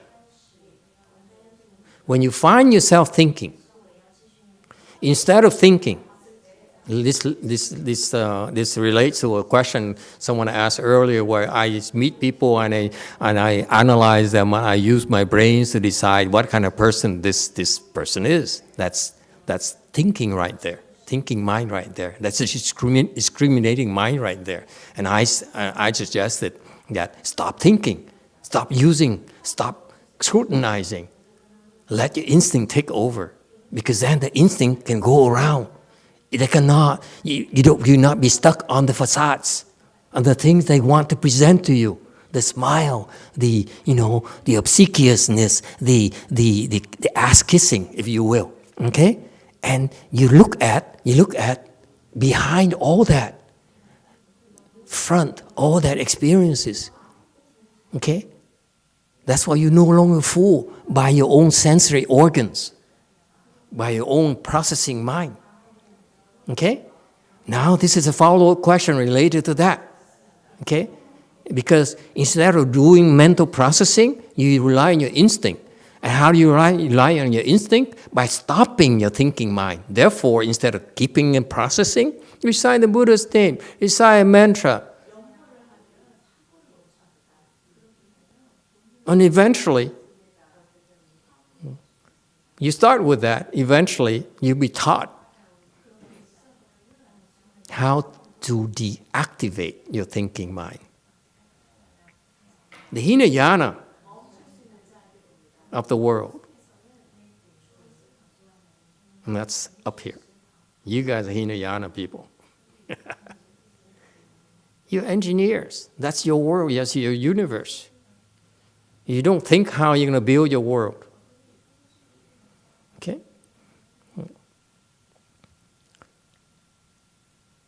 The problem is that your domain, your range of validity is too small, too narrow. That's why you lack vision. Okay? Even a guy like Tesla, when people think like a genius or whatever, his range is too limited.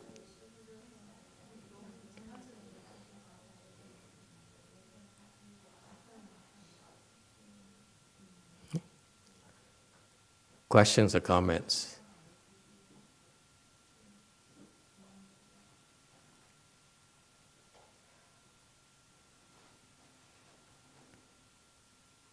It's a challenge to you. If you keep on relying on your mental processing to guide your path, you're committing to Hinayana way of development. Mahayana, we don't do that. That's a difference. And that's why you're still here, and the Mahayana people way beyond you, and there's no way for you to know where they are.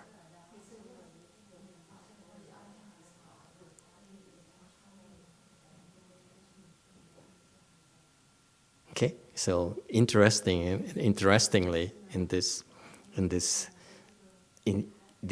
in our Dharma assemblies, it's not uncommon for us to see from very low level to Hinayana to Mahayana.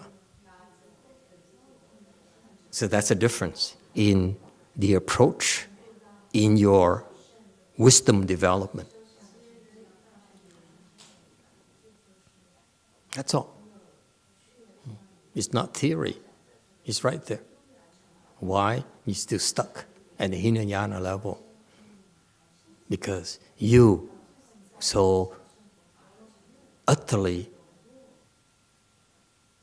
dependent on your thinking mind. You are overconfident of your limited mind. You're like that, you will not be able to understand Mahayana. Yes, you make a living. Yes, you have your promotion. Yes, you have your stock options. But you never open the real wisdom. You're but a limited intellectual. Remember? The thinking mind is so important. Let me explain to you why it's so important. Why do we first develop the instinct and then develop the thinking mind later? It's because we have to wait until you have enough wisdom to help others.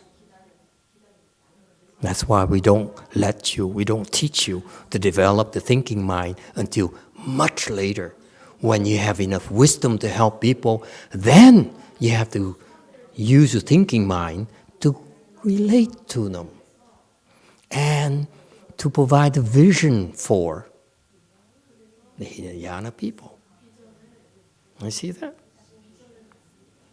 The visionaries are because you have wisdom bigger than the others.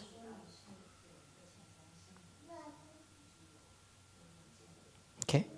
Then your instinct gives you the solution, gives you the direction, gives you the approach.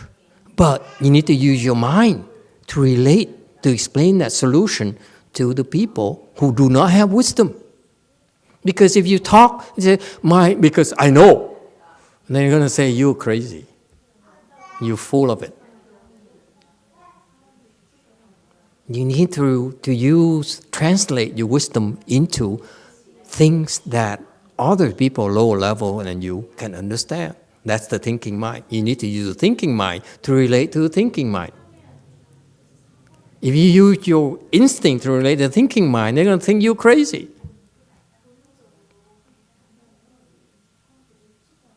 So that's why Mahayana is complete, but it's not developed until it's time to be developed. It's fascinating. Okay.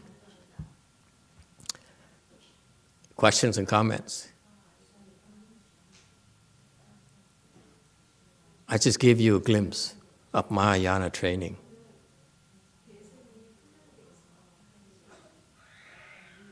Hinayana, in contrast, says, if it makes sense to you, proceed. Does it make sense to you? Back out. That's what Master YongHua said, my teacher said last night. Yes? In a lecture, he says, that's what the Chinese love to tell you. They said, if it agrees with the way, proceed.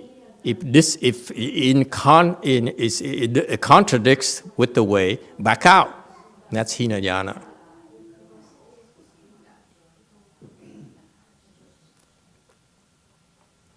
Any problems? When you do it like that, that's why you only open Hinayana, wisdom within Mahayana.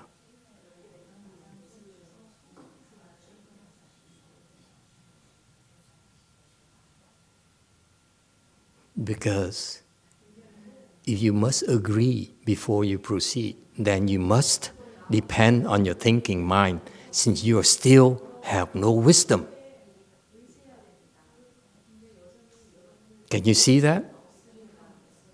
If you must understand, you must agree with it, it has to make sense to you, then you depend in your discriminating mind. And therefore, you're limiting yourself. That's why that model from a Chinese is Hinayana Mahayana model. Not good enough yet for us.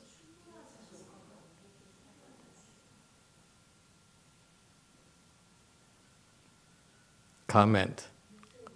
I'm upsetting a lot of people, I can assure you right now. And it's understandable.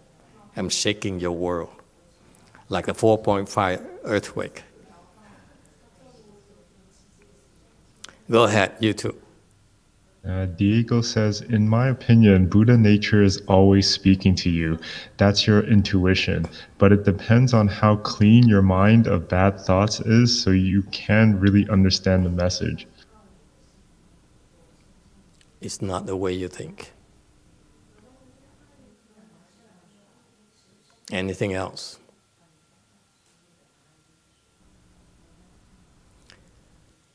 It's not something that you can understand.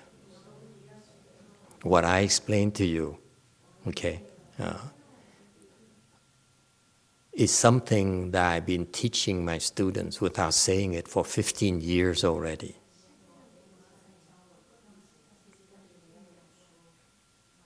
You who've been following me for 15 years, did I ever tell you that if it makes sense to you, proceed? Does it make sense to you, stop? Any of you?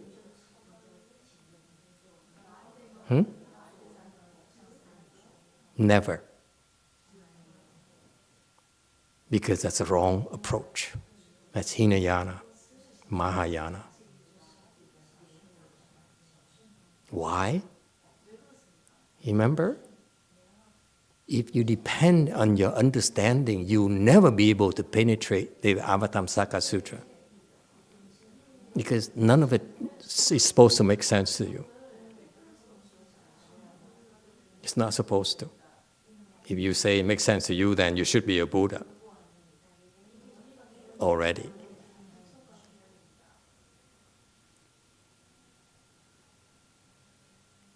So I've been quietly teaching my disciples the American way because I do not believe in, I know it's wrong for you to depend on your own logic, your own thinking in order to decide what's good for you, because when you're stupid, you cannot know what's good for you. That's the bottom line. If you're that stupid, then whatever you decide is still stupid.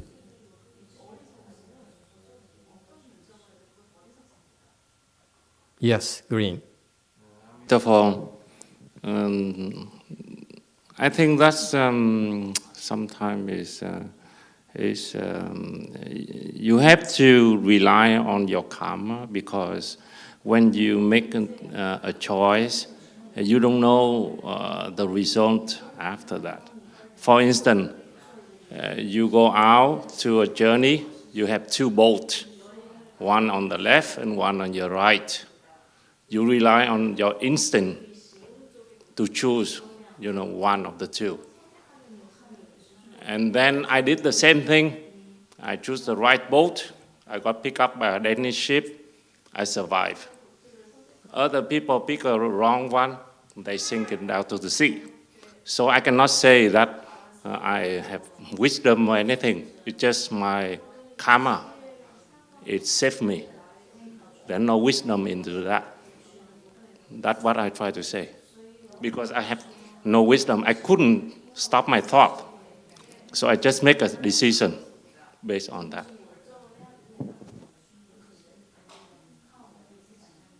Good for you. But what does it have to do with the opening your wisdom? It's survival, it's not wisdom. Then later on, you learn the right thing, and you learn to meditate, you learn to stop your thinking mind, and then you develop your wisdom. But before that, before you can do anything, then your instinct actually, that's your karma. Too slow and too Hinayana, unfortunately. And the results speak for themselves. You committed to the Hinayana approach to solving the problems. Therefore, you're limiting how far you can go, how useful your wisdom is.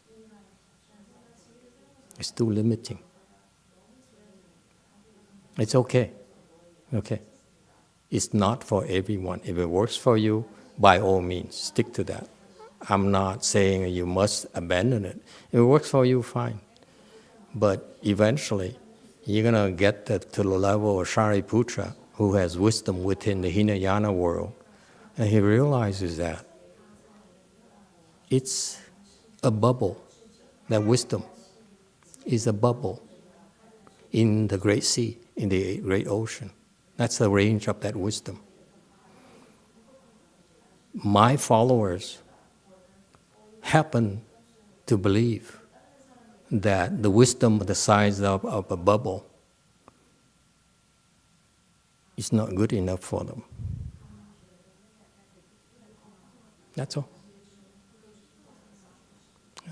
We're not trying to sell you anything. We're not trying to convince you anything.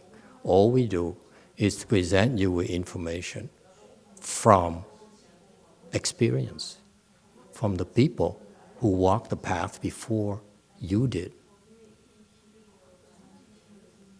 I said earlier, the people who go from low level are from low level to high level. Okay? And that's the range of the Mahayana Dharma. It's supposed to be that. Okay? We planted the seeds for the great wisdom, not small wisdom. That doesn't interest me, personally. YouTube comment. Apple says, I think if you learn something profoundly, the knowledge becomes part of you and you get the instinct. No, it's not just that. It's not simply that. It also has to do with the knowledge that Apple is referring to is simply that seeds. We also need to have more for the seeds to really eventually become wisdom. It's a lot more than that.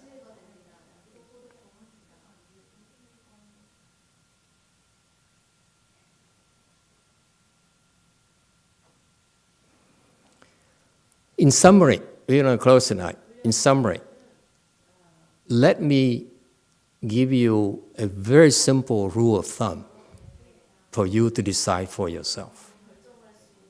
It's no right and wrong, just my humble opinion, because it's one person's thinking, because it hasn't been done before by the Chinese. I learned the Chinese system. I benefited greatly from the Chinese system.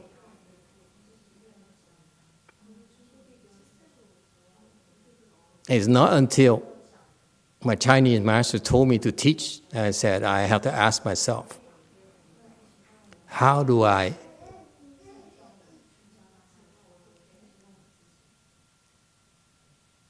develop the next generation that is not constrained like my generation? Okay, so eventually, over time, I realized it became Mahayana versus Hinayana, Mahayana. YouTube question. Vicky asks, Master, what triggers the seeds? What do we do while we wait for the right conditions? It's way beyond us. Don't worry about it. Okay, I don't have the answer for that. It's too complicated. Okay, will happen naturally is the answer.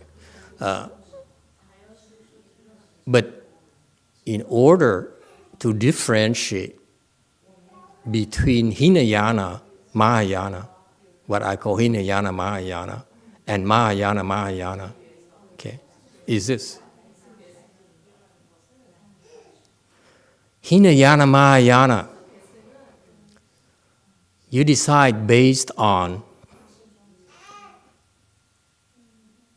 the fact that it makes sense to you. It has to make sense to you. Everything has to make sense to you. Everything has to be black or white. It has to make sense to you. It has to be rational. It has to be scientific, if you will, in some circles. Mahayana, Mahayana, it doesn't have to make sense to you. You only have to make sense to someone who has more wisdom than you. And it's not you. Does it help?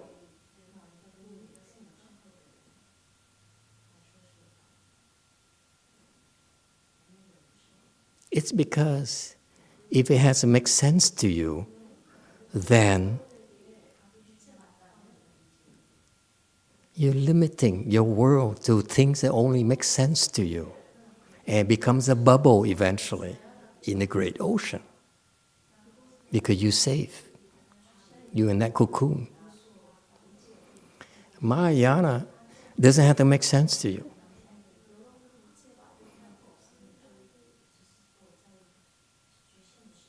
But it does make sense to someone else who has more wisdom than you.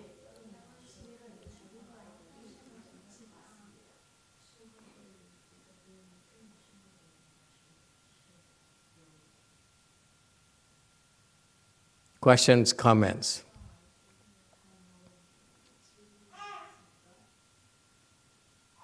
So you decide for yourself.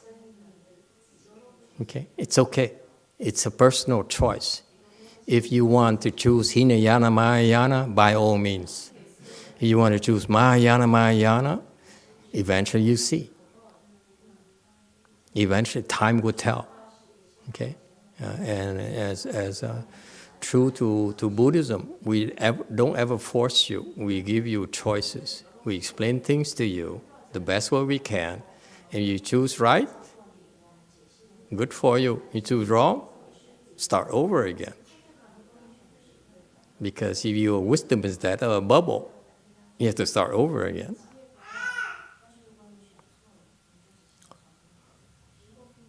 YouTube question. Cordelia asks, when I listen to Dharma, I have aha moments and then I forget about the teaching. Should I go back and try to chase that understanding or let it go? Gee, this girl has a lot of good questions. My master would say, when you listen to the lecture, this is what. I don't know, for some reason. I remember my development. He died on me. I expected to be able to ask him questions, but he died on me. Okay, so I'm left with listening every night to his lectures and ask questions, but no one could answer my questions. Okay? And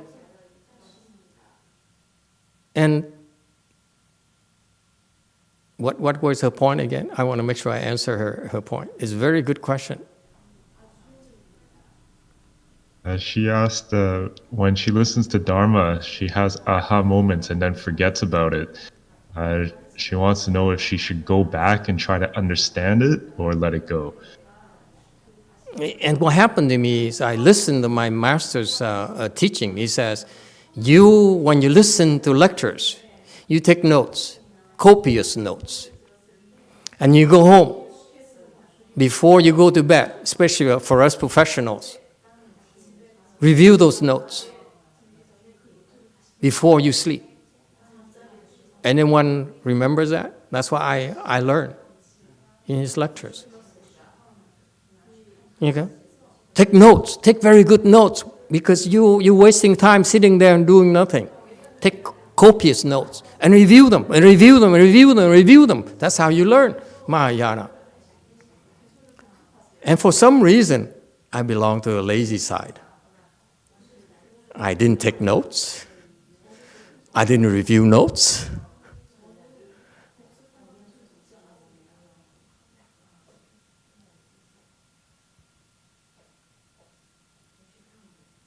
And it turns out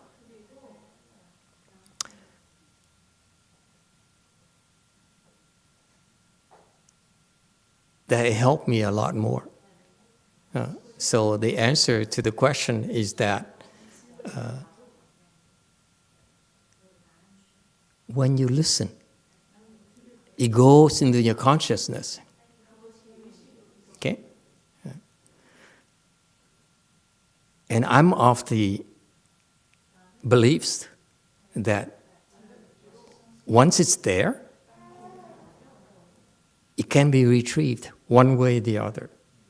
You don't need to take notes and then review notes. Because all you're doing is reinforcing the same thing with your own filter, because you decide this is important, that's not important. Remember that? Remember the lectures in classrooms when you sit there? Remember you're supposed to take notes because the class is you're supposed to study. And you're supposed to take notes. You have to memorize those notes. And what you don't realize is that it doesn't work in Buddhism, because when you do that, you are discriminating what's important and what's not important. You're providing the filter, okay? And then what happened is the original Buddhist teaching right here. It's not supposed to be understand. You cannot understand this. And you decide, oh, this is important, that's not important. And you're leaving out all the juicy stuff. And that's what I call Hinayana, Mahayana. Yes, it's good stuff, but it's not the complete stuff.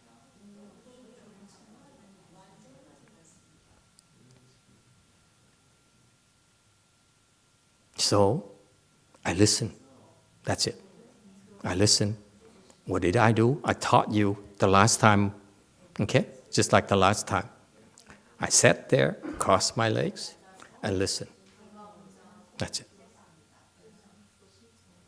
And what I found out over the last 25 years is this fascinating thing. Never took notes. Never, ever.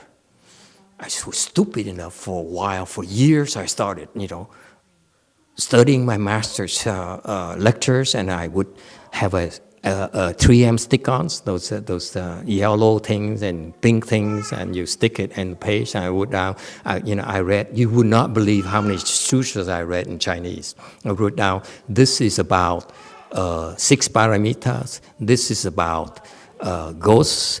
This is about Shariputra.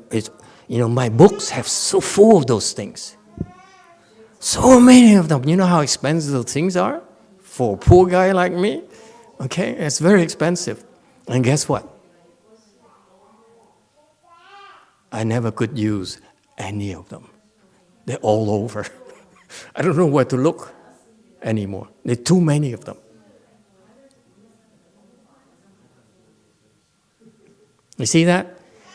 Total waste of time. Now, I go back to all those books. You know what I do? I pull them out and throw in a garbage can. I don't care. Because it's a big mess. It's absolutely useless. That's my proof. My own personal experience tells me that notes are useless. Okay? Number one. Number two, another thing that's kind of funny that happened is that even though I don't remember whatever it is, but when I listen to it, I say, that sounds right. It sounds right. That's the most important thing, my friends. I don't have to agree to it. It sounds right because why? Because someone else who's wiser than me said so. Isn't that interesting? You would have to say, because based on this reference here and this book here, authored by this professor there, says so and so. Okay? That's your reference. My reference is that it sounds right because I may have heard it before somewhere. And because of that, what did I do? I now can go into the dictionary and look for the information myself to prove my point. Whereas if I were to go back and only regurgitate whatever I heard, okay, it's a bubble. Only good for me, not good for you.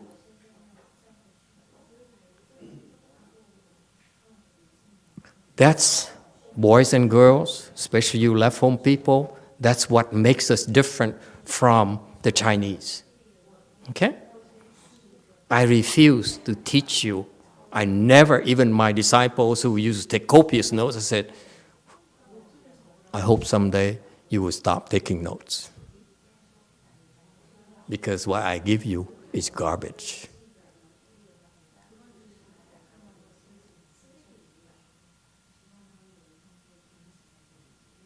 Truly is garbage.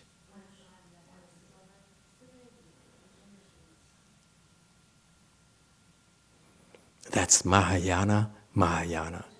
I open my mouth. I speak to you, it's garbage.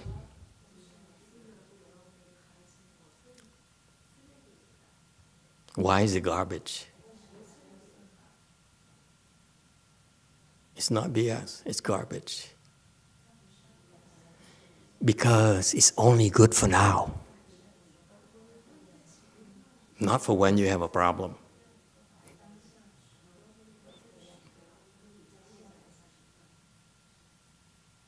When you have a problem, you need to depend on your wisdom to fix it, not quote me. You need to choose the right bolt yourself. Not my bolt. Not my decision.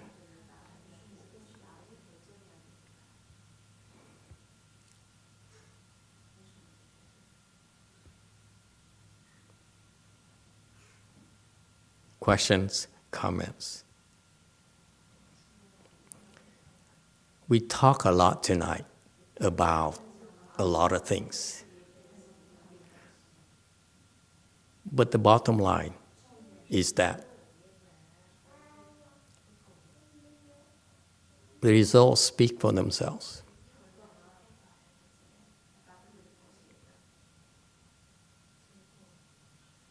Look around you. The people who have higher wisdom than you, because they practice Mahayana.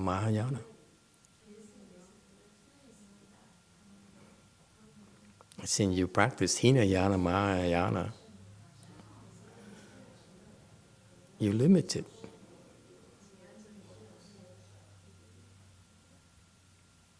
I give you an example. It's kind of funny. I said this during lunch, but I'd like to repeat it for you, for your reference. During my training, I was taught by 3 patriarchs. First, my Chinese master, who is a very high-level patriarch, taught me 5 times. I was that lucky, 5 times. And then, years later, I was taught by the second patriarch once. And I saw the difference between my master's teaching and the second patriarch teaching. I said, no, you don't quite have it.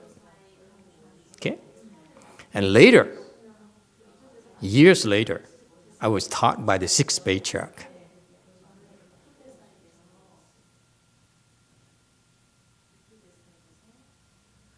So I have the chance to compare the sixth patriarch teaching, which is quite different. The way he taught me is quite different from the way it is described or transcribed in the sixth patriarch sutra. Quite different, I assure you. The sutra does not give you the details how it's done.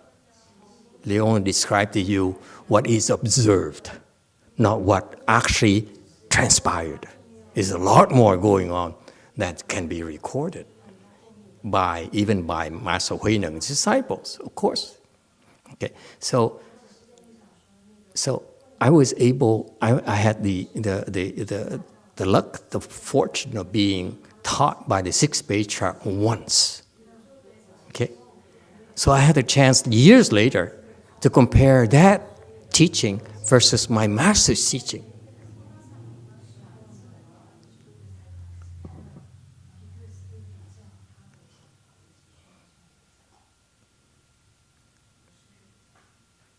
It's night and day.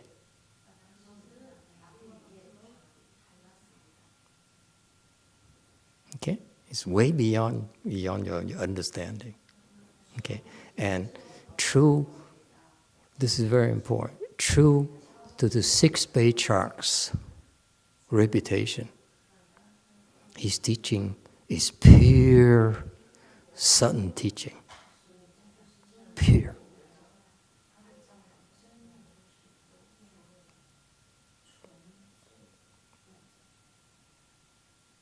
It's beautiful. It's so much virtuosity. I mean, the ingenuity and the virtuosity in dispensing the teaching is incredible. And you know, that one time right there, helped me realize I don't have enough blessing to receive it another time. That's all the blessings I have.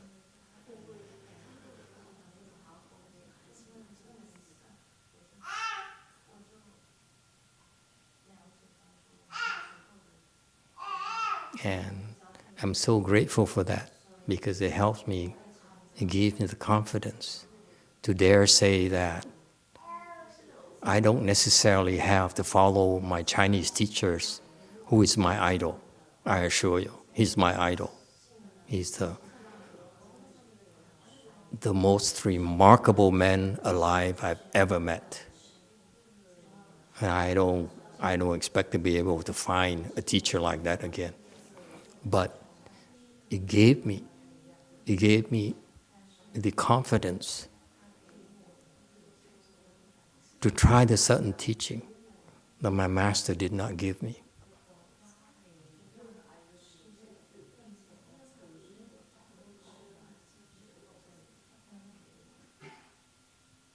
And the results speak for themselves. Okay, thank you everyone. Thank you all.